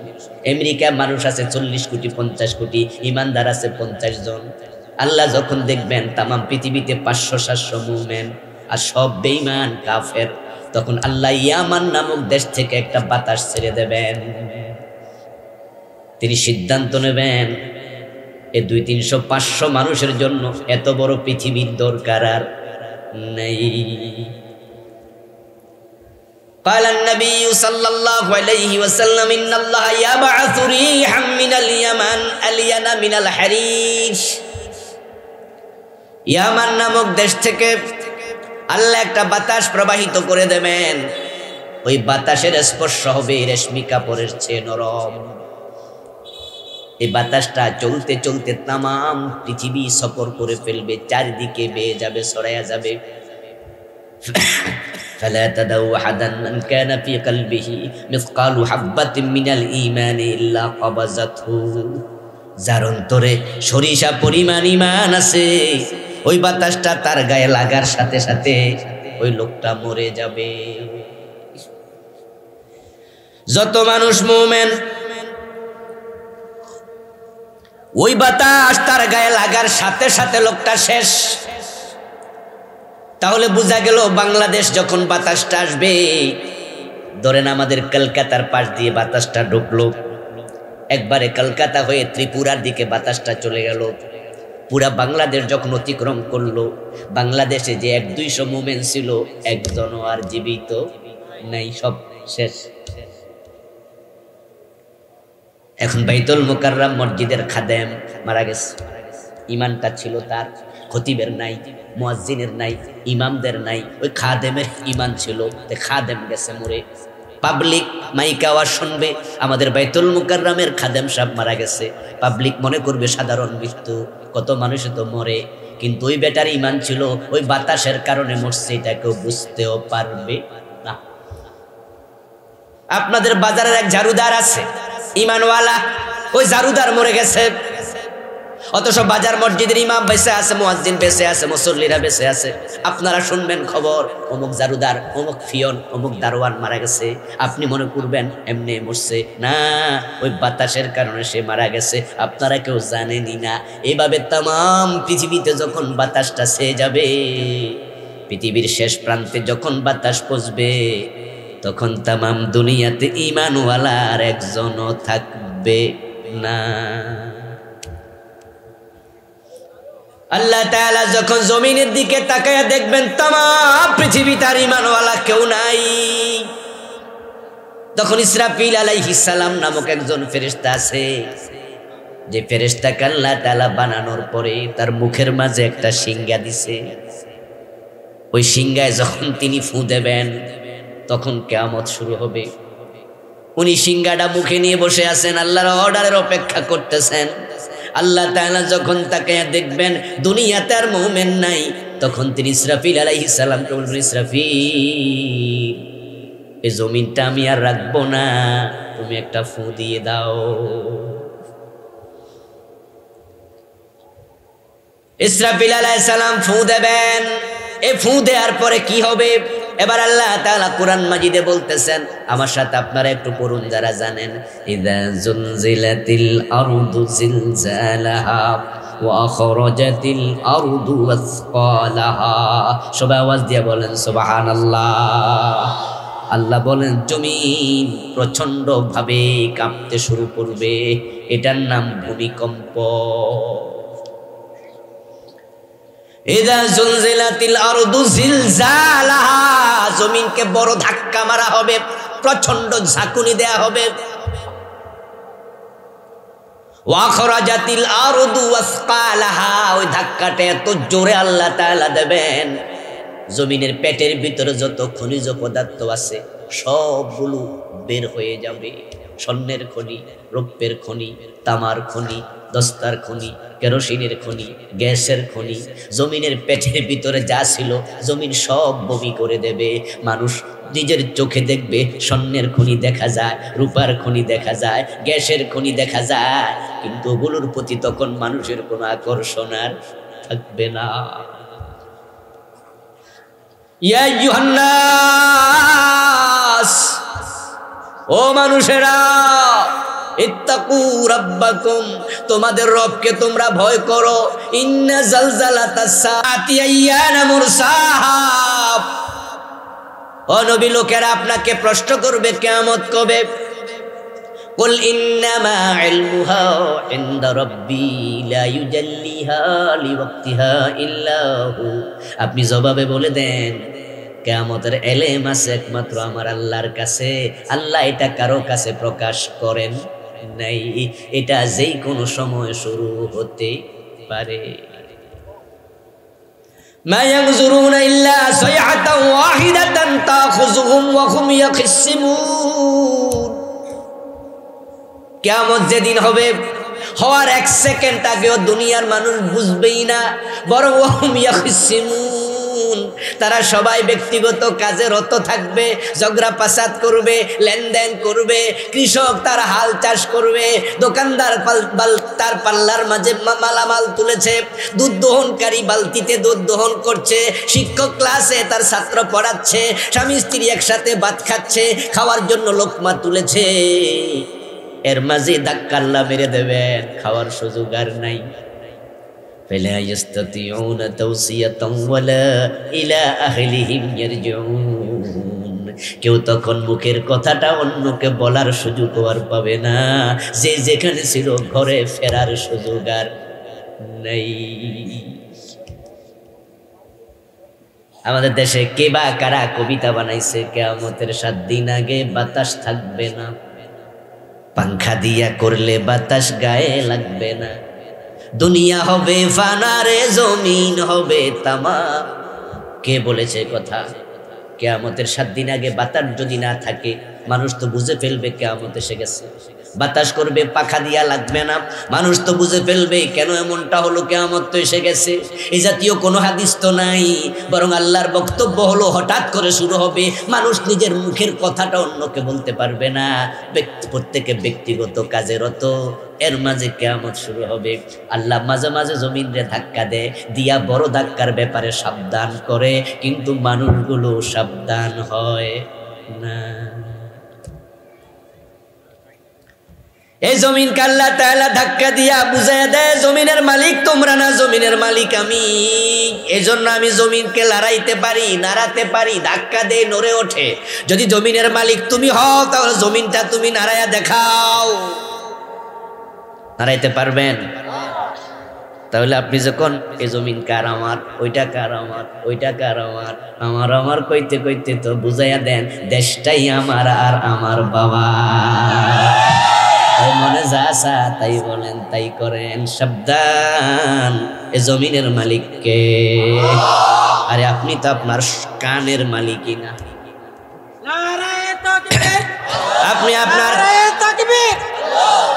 আপনি আপনার দেহের মালিক নয়। এই হাত আপনার কথায় নড়ে না, এই পা আপনার কথায় নড়ে না, আপনার কথা জমিন কি নড়বে? হাত আছে, পা আছে, চলতে পারে না, প্যারালাইজড হইয়া হাসপাতালের বিছনায় শুয়ে আছে, এমন লোক বাংলাদেশে আছে না নাই? এখন সে হাত পা নাড়াতে পারে না, অথচ আগে তো হাত পা কত নড়ছে। আল্লাহ বুঝাইয়া দিছে, আমি নাড়ানোর শক্তি দিছি, তুমি নাড়াইছো, আমি শক্তি কেড়ে নিয়েছি, এখন তোমার কথায় তোমার হাতও আর নড়ে না। দেহের অনেকগুলো অঙ্গ আছে, আপনার কথায় লড়ে, হাত লড়ে, পা লড়ে, আপনার শরীর লড়ে, মাথা লড়ে, কিন্তু আপনার কান লড়ান দেখি, বাড়ি যায় প্র্যাকটিস করিয়েন।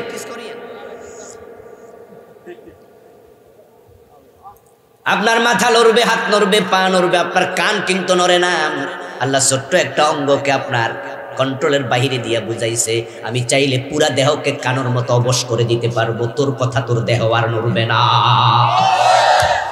তোর কন্ট্রোলের বাহিরে নিয়ে যেতে পারবো। ও প্রিয় ভাই, আল্লাহ তাআলা কিয়ামত নামক ঘটনা ঘটাবেন 3 পর্বে। ইসরাফিল আলাইহিস সালাম 3 বার সিংহে ফুঁক দেবেন। প্রথম ফুৎকারের নাম নাফখাতুল ফাজঈ, বিভৎসতার ফুৎকার।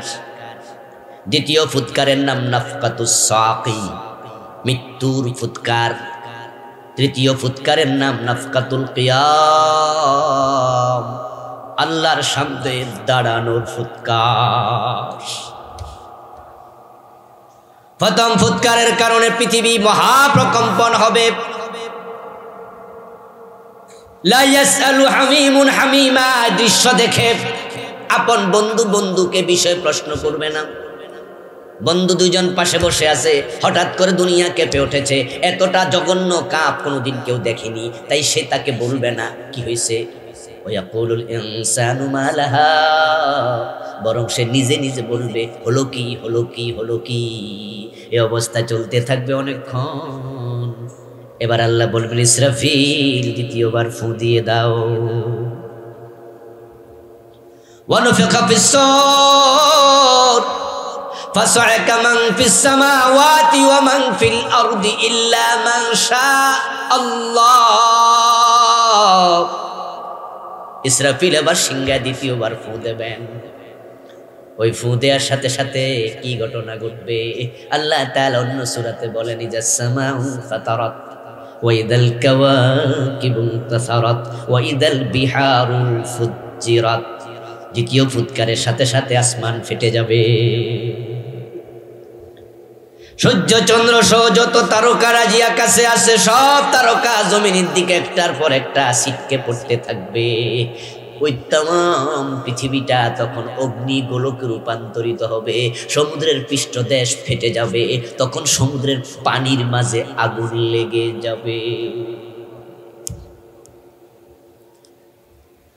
সমুদ্রে পানি আর থাকবে না। ওয়াইদাল বিহারু সুজ্জিরাত, তাসজির মিনাত তাসজির সুজ্জিরাত। তাসজির মানে আগুন জ্বালিয়ে দেয়া, ফুজ্জিরাত মিন তাফজির, তাফজির মানে ফাটিয়ে দেয়া। আয়াতে দুটাই আছে, ফুজ্জিরাত সুজ্জিরাত। সমুদ্রের তলদেশ ফেটে যাবে, সমুদ্রের পানির মাঝে আগুন লেগে যাবে। আকাশ থেকে সূর্য নক্ষত্র তারকাগুলো ধেয়ে ধেয়ে আসবে, ছিটকে ছিটকে পড়বে, সব কিছু আগুনে রূপান্তরিত হবে। ও প্রিয় ভাই, ওয়াইদাল আপনার ইজাস সামাউন ফাতারাত ওয়াইদাল কাওয়াকিব, কাওয়াকিব শব্দটা কাউকাবুন শব্দের বহুবচন। কাওয়াকিব মানে তারকারাজি, নক্ষত্রগুলো পড়বে দুনিয়ার উপরে। কিয়ামতের জন্য নক্ষত্রগুলো পড়ার প্রয়োজন নাই। সূর্য নামক নক্ষত্র, এটাই তো পৃথিবীর তুলনায় 13 লক্ষ গুণ বড়। সূর্য পড়ার জায়গাও তো নাই। আকাশে সূর্যের চেয়ে কোটি গুণ বড় এমন নক্ষত্র আছে, কোটি কোটি। যারা মহাকাশ বিজ্ঞানী, অ্যাস্ট্রোনমি, কসমোলজি নিয়ে লেখাপড়া করে নাসার বিজ্ঞানীরা, তাদের ধারণা সূর্য তার কক্ষপথ থেকে যদি সামান্য নিচে আসে, तमाम पृथिवी जले पुड़े ছাই হতে 1-2 সেকেন্ডের বেশি লাগবে না। কারণ সূর্যের ভিতরে আগুনের তাপ আছে 1,40,00,000 ডিগ্রি। 1,40,00,000 ডিগ্রি তাপ সূর্যের ভিতরে।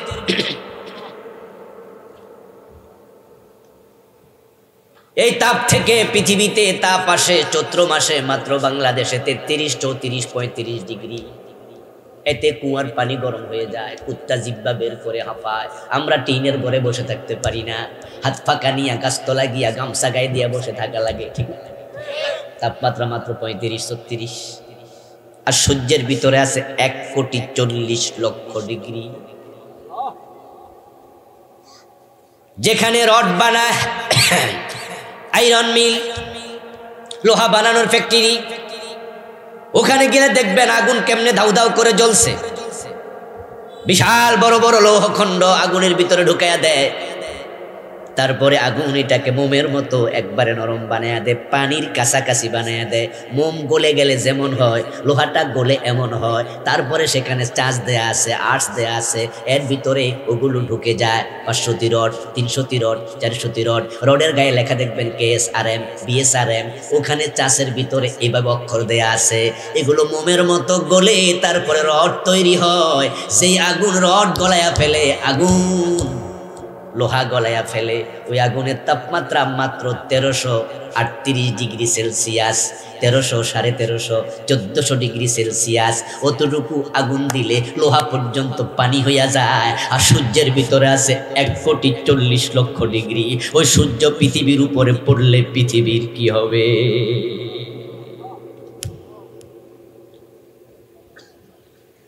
সূর্য একা পড়বে না, অসংখ্য নক্ষত্র, যত নক্ষত্র আছে একটার পর একটা আকাশ থেকে পড়ে যাবে জমিনের উপরে ছিটকে।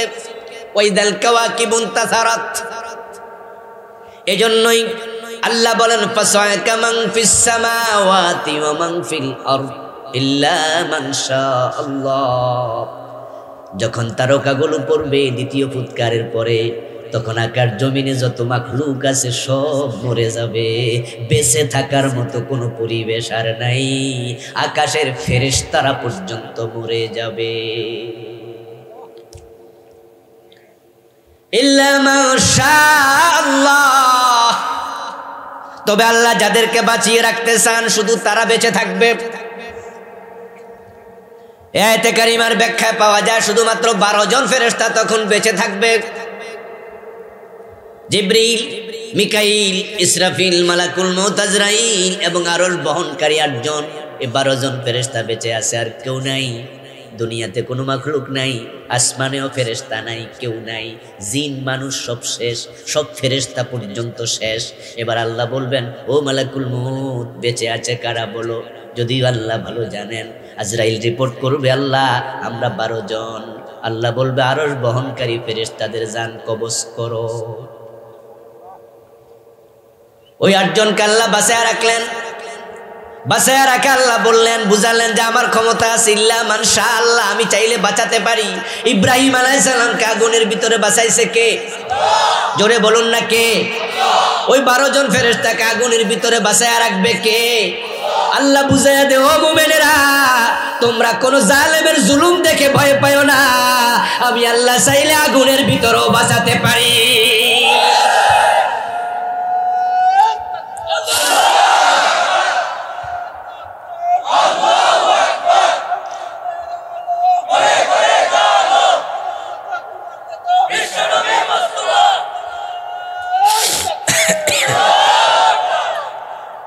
আমার বন্ধু, এর মাঝে আমাদের জন্য শিক্ষণীয় আছে, আছে না নাই? আল্লাহ চাইলে বাঁচানোর ক্ষমতা আল্লাহর আছে কিনা? তো আমাদের দুশ্মনদের দুশ্মনী আগুনের চেয়ে আরো জঘন্য নাকি? সুতরাং ভয় পাওয়ার কোনো কারণ নাই। আল্লাহু ওয়ালিয়্যুল্লাযীনা আমানু। কোরআন মাজিদ আল্লাহ বলছেন, যারা মুমিন হয় আল্লাহ তাদের বন্ধু হয়ে যায়।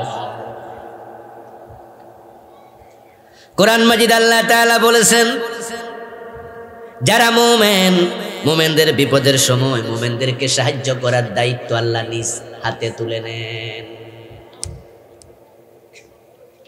সুতরাং আল্লাহর মতো বন্ধু থাকতে, আল্লাহর মতো সাহায্যকারী থাকতে কখনো মুমিনরা হতাশ হওয়া যাবে না।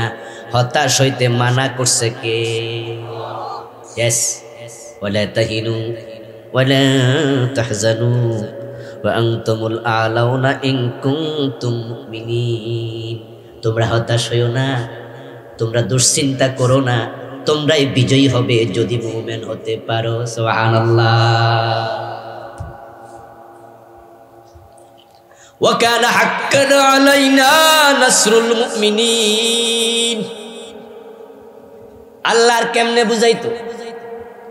কত সুন্দর করে আল্লাহ বলে দিলেন, মুমিন যদি হও, মুমিনদেরকে সাহায্য করা আমি আল্লাহর দায়িত্ব। তবে আল্লাহর একটা সুন্নাহ আছে, নীতি আছে, নিয়ম আছে। নিয়মটা হলো আল্লাহর সাহায্য সেখানে শুরু হয়, মুমিনদের চেষ্টা যেখানে শেষ হয়। ইব্রাহিম নবীকে আল্লাহ সাহায্য করছে আগুনে পড়ার পরে। মূসা নবীকে 12টা রাস্তা সাগরে বানাইছে সাগরের তীরে পৌঁছার পরে। ইউসুফ নবীর দরজা আল্লাহ জুলাইখার লাগানো দরজা খুলে দিছে দৌড়াতে দৌড়াতে দরজা পর্যন্ত যাওয়ার পরে। নবী মুহাম্মদ সাল্লাল্লাহু আলাইহি ওয়াসাল্লামের জন্য বদরের দিন 5000 ফেরেশতা পাঠাইছে বদরের মাঠে যাওয়ার পরে। ইন তানসুরুল্লাহা ইয়ানসুরকুম। কোরআনের বক্তব্য হলো আল্লাহর সাহায্য যদি পেতে চাও তোমরা আগে আগাও। তোমরা যদি আল্লাহর দ্বীনকে সহযোগিতা করার জন্য বের হও তাহলে আল্লাহ কয় আমি আল্লাহর দায়িত্ব হয়ে আমি সাহায্য শুরু করি। বাংলাদেশে আলেম ওলামা আমরা এখনো সাহায্য পাই নাই। এখনো আমরা ঝুঁকি নিয়ে চলি, টেনশন নিয়ে চলি, কখন কি হয়ে যায় বলা যায় না। আমরা সাহায্য না পাওয়া প্রমাণ করে আমাদের চেষ্টা এখনো শেষ হয় নাই। সুতরাং মাঠ ছেড়ে দেয়া যাবে না, আল্লাহর জমিনে তার দিন কায়েমের চেষ্টা চালায়া যেতেই হবে। আর আমাদের সাহায্য আল্লাহ তাআলার পক্ষ থেকে আসবে যখন আল্লাহ দেখবেন আমার বান্দাদের চেষ্টা শেষ হয়েছে। চেষ্টা শেষ হওয়ার আগে সাহায্য পাওয়ার সম্ভাবনা কম, তাই চেষ্টা চালাতেই। এখন যাদের ভালো লাগবে না তারা থেমে যান, থেমে গেলে জাহান্নাম। আর যারা চান যে না আমরা জান্নাতে যেতে চাই, আপনাকে জান্নাতের পথে দৌড়াতে হবে। দৌড়াতে যাইয়া দিনের বিজয় খাদিজা দেখে মরে নাই, সুমাইয়া দেখে মরে নাই, দিনের বিজয় আমির হামজা দেখে মরে নাই। এমনও তো হতে পারে আপনার শাহাদাতের পরে দিনের বিজয় হবে।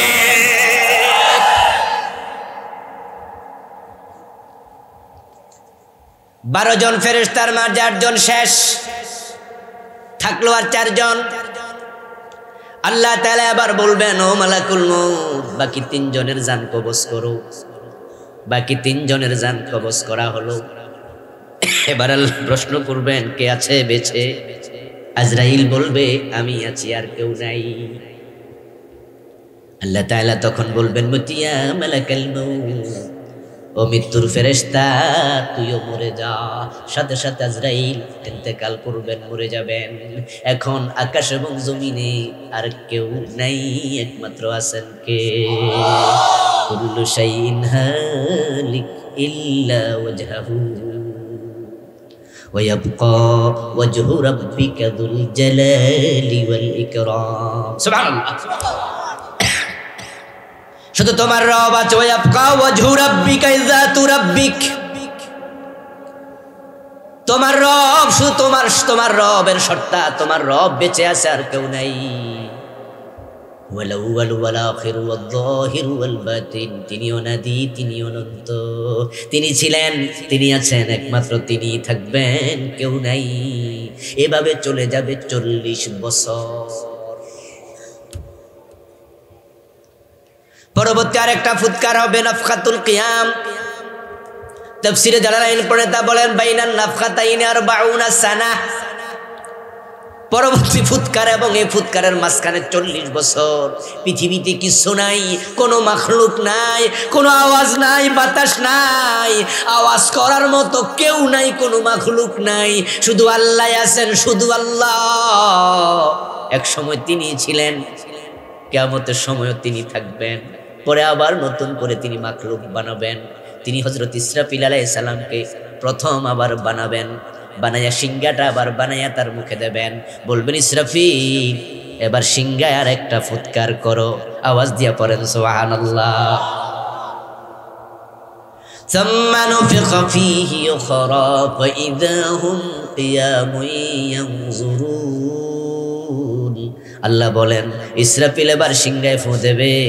সিংহায় ফু দেওয়ার সাথে সাথে আদম থেকে কিয়ামত পর্যন্ত, প্রলয় পর্যন্ত যত মানুষ দুনিয়া আসছে সবগুলো মানুষ কবর থেকে উঠে দাঁড়াইয়া যাবে। এটার নাম নাফখাতুল কিয়াম। ফাইযা হুম কিয়ামুন ইয়ানজুরুন। তারা দাঁড়াবে, দাঁড়াইয়া তারা এরম করে দিক সেদিক তাকাবে। নতুন এক জায়গা, আগে তো এমন জায়গা দেখি নাই। আকাশ নাই, জমিন নাই, পাহাড় নাই, পর্বত নাই, গাছ নাই, পালা নাই, কিছু নাই। কবর থেকে উঠেছে, নতুন এক দৃশ্য তারা চোখে দেখছে। হফাতান ওয়া উরাতান ওয়া গুরলা। কারো গায়ে জামা নাই, কারো খতনা নাই, পায়ে আপনার পায়ে জুতা নাই, মাথায় টুপি নাই। একবারে মায়ের পেটের বাচ্চার মতো মানুষগুলো কবর থেকে উঠে দাঁড়াবে। ইয়াসলাউনাহা ইয়াউমাদ্দিন ওয়া মা হুম আনহা বিগাইবিন। একজনও সেদিন গায়েব থাকতে পারবে না, পালাতে পারবে না, পলানোর কোনো সুযোগ নেই। ফাঁকিবাজি যত আছে এখানে করো, সেখানে ফাঁকিবাজির কোনো রাস্তা। তাই সাবধানে ফাঁকিবাজি করিও, উঠতে হবে তোমাকে। সব মানুষ হাজির। এবার একটু নিজেরে নিজে প্রশ্ন করুন তো, তাদের মাঝে আপনি আছেন না নাই? উঠতে হবে আপনাকে।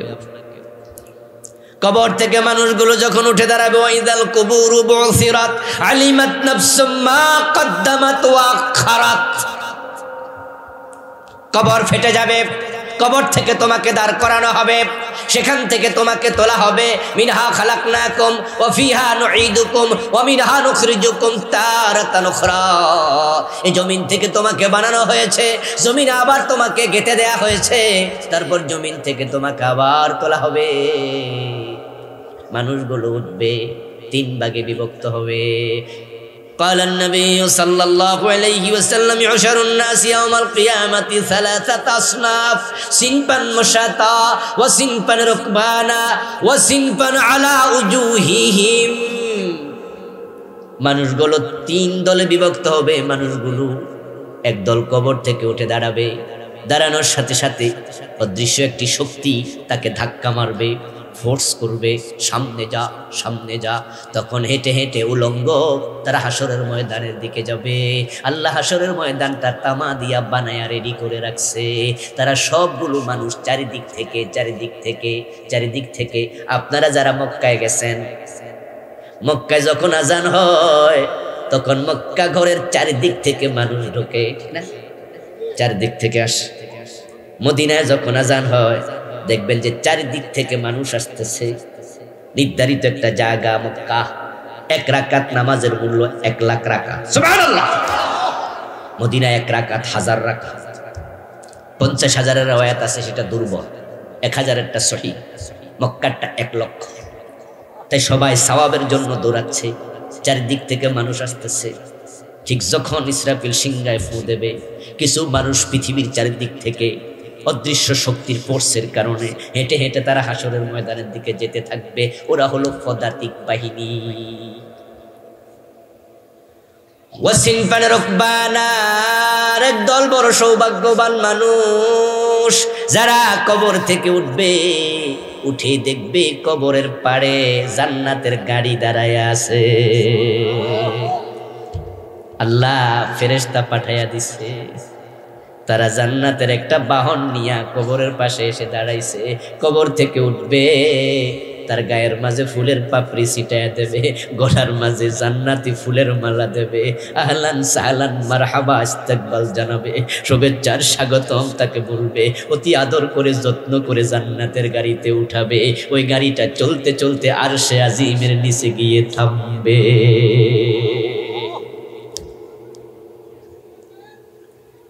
এই মানুষগুলো সেদিন আল্লাহর স্পেশাল গেস্ট হবে।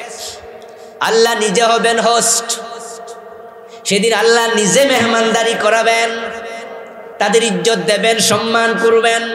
قال النبي صلى الله عليه وسلم 7 يظلهم الله في ظله يوم لا ظل إلا ظله। সেদিন আল্লাহর আরশের ছায়া ছাড়া কোনো ছায়া নাই। আল্লাহ তাআলা নিজে সেদিন ওই 7 গ্রুপ মানুষকে ছায়ার ব্যবস্থা করবেন। 7 ধরনের মানুষ, এ নিয়ে আলাদা আলোচনা করতে হবে, আজকের দিকে যাব না। 7 গ্রুপ মানুষ বড় সৌভাগ্যবান। 7টা চরিত্র অর্জন করুন, আর সে আজিমের নিচে বসার সুযোগ আপনার আমারও হবে ইনশাআল্লাহ। যারা আরশের নিচে গেল তারা সেখানে 5-7 মিনিট সময় থাকবে মাত্র। আর যারা হাসরের ময়দানে ঢুকলো তারা থাকবে 50,000 বছর। কিছু মানুষ বড় হতভাগা, 3 নাম্বার গ্রুপ, যে মানুষগুলো কবর থেকে ওঠার সাথে সাথে সিনফান আলা উজুহিহিম, প্রিয় নবী বলছেন তাদের চেহারা, তাদের মাথা চলে যাবে নিচের দিকে, পা চলে যাবে উপরের দিকে। নাউযুবিল্লাহ। আল্লাহ তাদেরকে উল্টায়া দেবে। দুনিয়াতে কোরআন হাদিসের সাথে তাল মিলায়া চলে না, বরং উল্টা উল্টা চলে, এমন কিছু লোক আছে না নাই? আল্লাহ কয় 50 60 70 80 বছর উল্টা চলছো, ঠিক আছে, আমিও তোমার কবর থেকে উল্টায়া তুলে ছাড়বো। আল্লাহ কয় চোর ধরে হাত কাটো, আপনারা কন্যা। আল্লাহ কয় ডাকাত ধরে শুলে দাও, আপনারা কন্যা। আল্লাহ কয় জেনা করলে পাথর মারো, অবিবাহিত হলে 100 বেত লাগাও, আপনারা আইন বানাইছেন না, জেলে দাও। আল্লাহ তাআলার রাসূল বলে মদ পান করলে 80 বেত লাগাও, আপনারা আইন বানাইছেন উল্টা। গরিবের ছেলে মদ খাইলে জেলে দাও, ধনীর ছেলে 5 স্টার হোটেলে খাইলে তারে সেলুট দাও। ওর কোনো বিচার টিচার নাই, দরকারই নাই। আল্লাহ বলছেন ইল হুকমু ইল্লা লিল্লাহ, আমি আইন বানাইছি, আমি আইনের মালিক, আমার আইন ছাড়া কারো আইন চলবে না। আলা লাহুল খালকু ওয়াল আমরু, আমার আল্লাহ কয় সৃষ্টি যার আইন চলবে শুধুই তার। আর আপনারা ব্রিটিশ আইন বানায়া, নিজের আইন বানায়া দেশ চালাচ্ছেন, উল্টা চলছেন। অপেক্ষা করুন, কবর থেকে উঠলে আল্লাহ আপনাকে উল্টায়া ছাড়বে, পলানোর জায়গা নাই। ইন্না রাব্বাকা লাবিল মিরসাদ। ও নবী, যারা উল্টা চলে তাদেরকে শুনাইয়া দেন, তোমার রব ঘাটিতে অপেক্ষা করছে, যাইবার জায়গা নেই। মন মতো চলছেন, মন মতো চালাচ্ছেন, জুলুম করছেন, অত্যাচার করছেন, ক্ষমতার বাহুদুরি দেখাচ্ছেন, দেখান। আমার আল্লাহর নাম সাব্বার, তিনি দারুণ ধৈর্যশীল। তাই ফেরাউনের মতো জালেমের জুলুম আল্লাহ অনেকদিন সহ্য করছে, তারপরে পানিতে ডুবাইছে। নমরুদের মতো জালেমের জুলুম আল্লাহ অনেকদিন সহ্য করছে, তারপরে জুতার বাড়ি খাওয়াইছে। আল্লাহর ধৈর্য আছে অনেক, তাই মনে যা চা তাই করুন। যেমন এভাবে ছোটকালে আমরা যখন ঘুড়ি উড়াইতাম, তখন ঘুড়িটা আকাশের দিকে ছেড়ে দিতাম, ঘুড়ি আকাশ উইরা মাথা নাড়তো, আর আমরা নিচ থেকে বলতাম মাথা নাড়, অসুবিধা নাই, টেনশন নাই, কারণ নাটাই কার হাতে। ঘুড়ি যতই মাথা নাড়ুক, উপরে ওঠুক, রশি আরো ঢিল দেই, যা যা যা। ওয়ায়ামুদ্দুহুম ফি তুগয়ানিহিম ইয়ামাহুন, এই কথাটা আল্লাহ কোরআনে কয়। যারা সীমা লঙ্ঘন করে আল্লাহ রশিতে ঢিল দেয়, কয় দেখি কত করতে পারস কর। ইয়ামুদ্দুহুম, তিনি লম্বা বানায়া দেয়, ফি তুগয়ানিহিম, তাদের সীমা লঙ্ঘনে, ইয়ামাহুন, এক পর্যায়ে তারা কিং কর্তব্য বিমূঢ় হয়ে যায়। অন্যায় করতে করতে করে কইতে বাধ্য হয়, বেশি কইরা লাইছি রে। আমার প্রিয় ভাই, উল্টায় দেবে আল্লাহ। তবে এখানে মজার একটা বিষয় হলো, তারা কিন্তু মাথার উপরে হাঁটবে না, হাঁটবে মুখের উপরে। আল্লাহ মাথাটা নিচে দিছে, পাটা উল্টাইয়া দিছে, কিন্তু মাথার উপরে হাঁটাবে না, মুখটা বাঁকা করে চেহারার উপরে হাঁটাবে। ওয়াসিনফান আলা উজুহিহিম, উজুহুন শব্দটা ওয়াজহুন শব্দের বহুবচন, চেহারার উপরে হাঁটবে। কারণ যত অপরাধ মানুষ করে, অধিকাংশ করে তাদের মুখ দিয়া। হারাম খায় কি দিয়া? জোরে বলুন। গীবত করে কি দিয়া? মিথ্যা বলে কি দিয়া? চগলখড়ি করে কি দিয়া? বড় বড় আলেমের বিরুদ্ধে আদালতে দাঁড়াইয়া মিথ্যা সাক্ষী দিছে কি দিয়া? দেও দেও, সামনে সময় আছে, এই দিন দিন না আরো দিন, এক মাঘে শীত যায় না রে ভাই। এ মুখ কাজে লাগাইয়া কত রকমের ঝামেলা করছো, কত মানুষের অশান্তি করছো। আল্লাহ মুখের উপরে তোমাকে উল্টাবে, তারপরে ফেরেশতাদেরকে বলবে পিটাও, সামনে যাক। সামনে যেতে থাকবে উল্টায়া, কিন্তু হাসরের ময়দান পর্যন্ত যেতে পারবে না। ইউরাফুল মুজরিমুনা বিসীমাহুম ফায়ুখাযু বিন-নাওয়াসি ওয়াল আকদাম ফাবিআইয়ি আলাই রাব্বিকুমা তুকাজ্জিবান। সূরাতুর রহমানে আল্লাহ বলেন, তাদেরকে দেখেই ফেরেশতারা চিনে ফেলবে এগুলো অপরাধী। তখন কপালের চুলে ধরবে, পায়ের গোড়ায় ধরবে, মেরুদণ্ডের হাড্ডিটা ভেঙে উল্টা করে ফুটবলের মতো বানাবে। আল্লাহ বলবেন লা নুকিমু লাহুম ইয়াউমাল কিয়ামাতি ওয়াজনা। হইয়া অহংকারী হইয়া জুলুম করো না, ক্ষমতাওয়ালা হইয়া অহংকারী হইয়া জুলুম করো না। কারণ টাকা ক্ষমতা আজ আছে, কাল নাই। আল্লাহ যদি ধরে জাহান্নামে ফেলে দেয়, ওই জীবনের শুরু আছে, আর কোনোদিন শেষ নেই। যারা আরশে আজিমের নিচে বসে আছে, রাসূলুল্লাহ সাল্লাল্লাহু আলাইহি ওয়াসাল্লাম বলেন, তাদের হবে হিসাবে ইয়াসির। আল্লাহ ডান হাতে আমলনামা দিয়ে দেবে, এক ওয়াক্ত ফরজ নামাজ পড়তে যতক্ষণ সময় লাগে 4-5 মিনিট 7 মিনিট 10 মিনিট এর ভিতর আল্লাহ তাদের আমলনামার দিকে একবার তাকাবেন ফায়ানজুরা ফি কিতাবিহি ফায়াতাজাওয়াজ আনহু পড়তেও বলবেন না খুলতেও বলবেন না শুধু আমলনামাটার দিকে তাকায় আল্লাহ বলবেন যা যাও তোমাকে জান্নাত দিয়ে দিলাম তোমার হিসাবের দরকার নাই বিনা হিসাবে জান্নাতি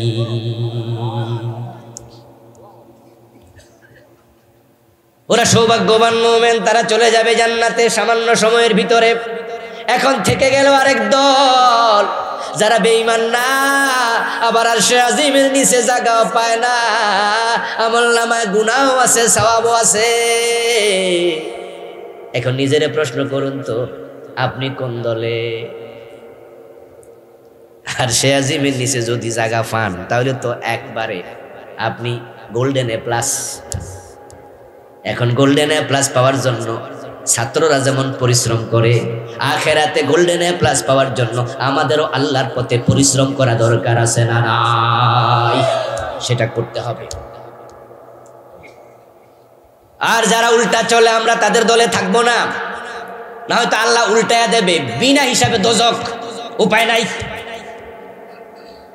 এই জন্য কোরআনে যা আছে এটা শিখবেন জানবেন মানবেন উল্টা চলবেন না আমরা পেট থেকে মায়ের পেট থেকে আসার সময় কোনো দলের কর্মী হয়েছি আসার সময় কোনো দলীয় পরিচয় ছিল আমরা পরে দুনিয়ার স্বার্থে দল করি স্বার্থে আঘাত লাগলে এই দল থেকে ওই দলে যোগ দেই এমন আছে না বিএনপির এমপি পরবর্তীতে আওয়ামী লীগের মন্ত্রী জাতীয় পার্টির এমপি পরে আওয়ামী লীগের মন্ত্রী বিএনপির মন্ত্রী স্বার্থের কারণে দল চেঞ্জ করেছি আখেরাতের স্বার্থের কারণে প্রয়োজনে দুনিয়ার দল চেঞ্জ করতে হবে যা আখেরাতকে প্রাধান্য দেয় কোরআনের সাথে মিলাবে আমার দলের চিন্তা কোরআনের সাথে মিলে যদি মিলে আলহামদুলিল্লাহ মিলে না এই দল তালাক যদি আপনি না পারেন তাহলে কিন্তু আপনি উল্টানোর জন্য উল্টে যাওয়ার জন্য রেডি থাকেন আল্লাহ উল্টায় দেবে যদি উল্টাতে না চান তাহলে কোরআনের সাথে মিলেন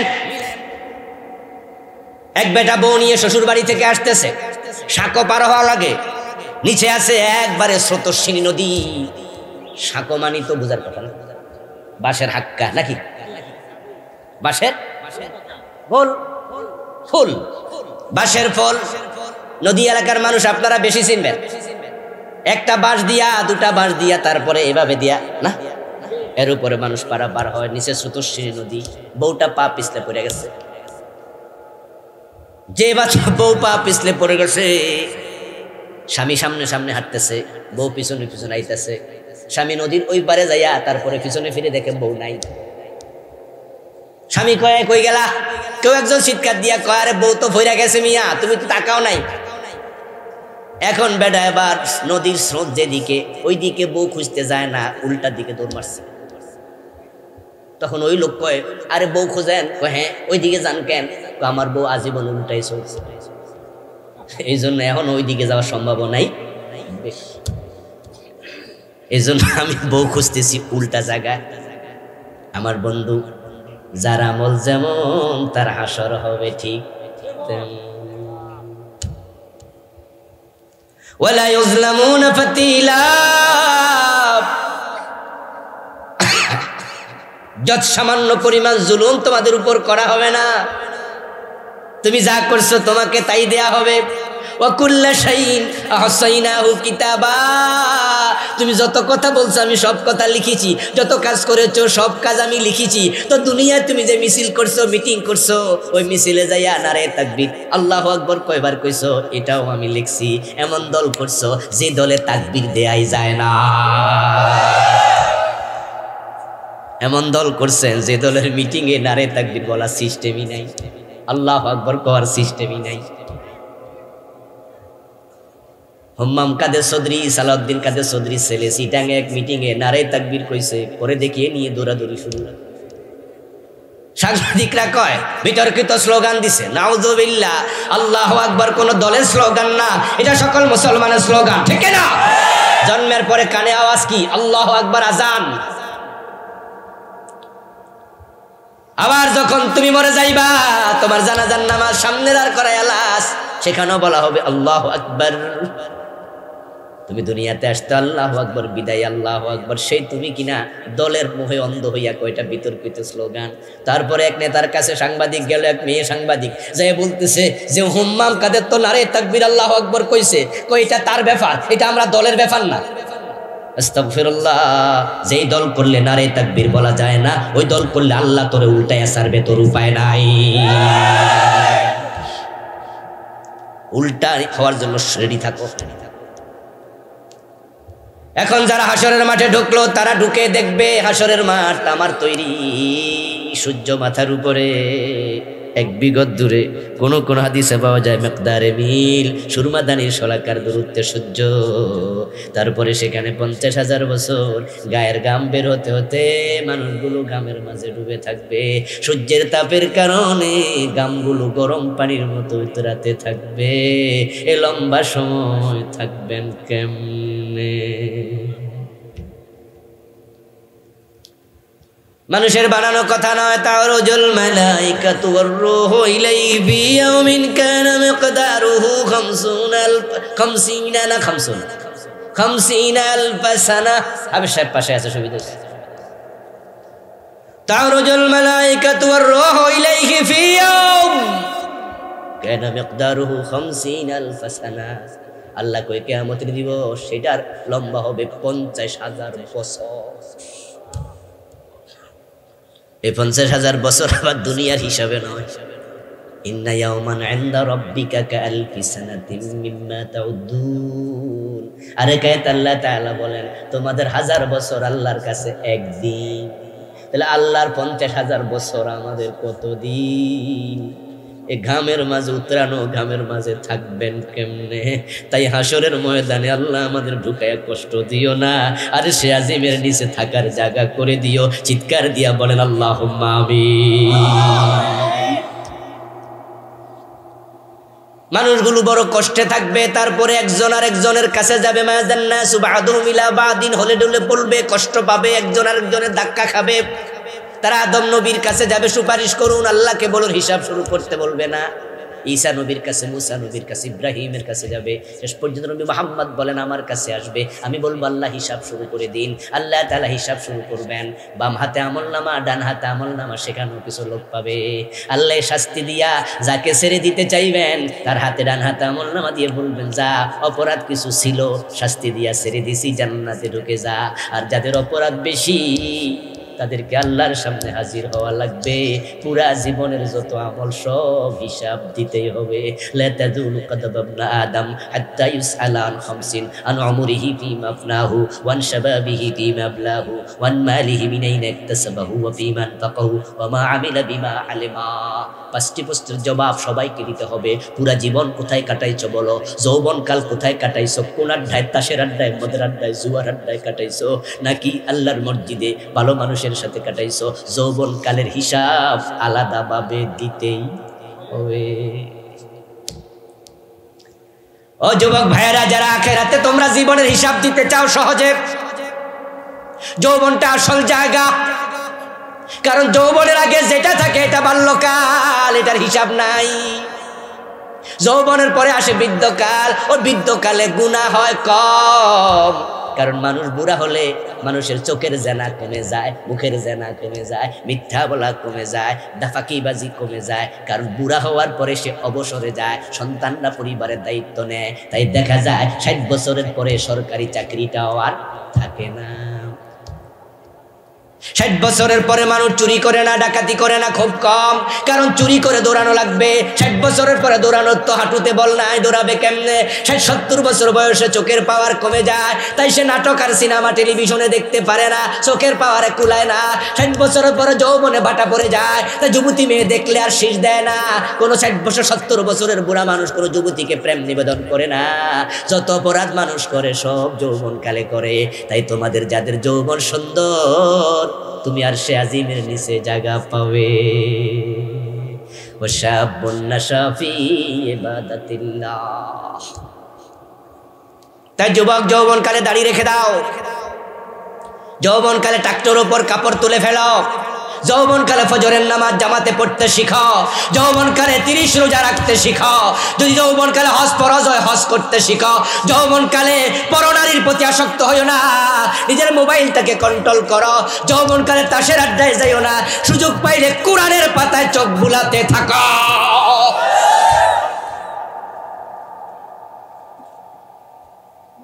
যারা যৌবনের হিসাব সহজে দেবে বাকি হিসাব সহজ হয়ে যাবে। 3 নাম্বার প্রশ্ন, মাল যা কামাইছো কোথা থেকে কামাইছো? 4 নাম্বার প্রশ্ন, ব্যয় করছো কোথায়? হিসাব দাও। 5 নাম্বার, যে এলেম শিখেছো কতটুকু আমল করেছো? এলেম শিখাও ফরজ, আমল করাও ফরজ। মানুষকে হিসাব দিতে হবে পুরা জীবনে। হিসাব যদি ভালো হয় জান্নাত, হিসাব খারাপ হলে জাহান্নাম। তাই আল্লাহর সামনে হাজির হওয়ার জন্য এখন থেকে ভালো করে প্রস্তুতি নেওয়া দরকার আছে না নাই? আল্লাহ আমাদের তৌফিক দান করুন, সবাই বলি আমিন।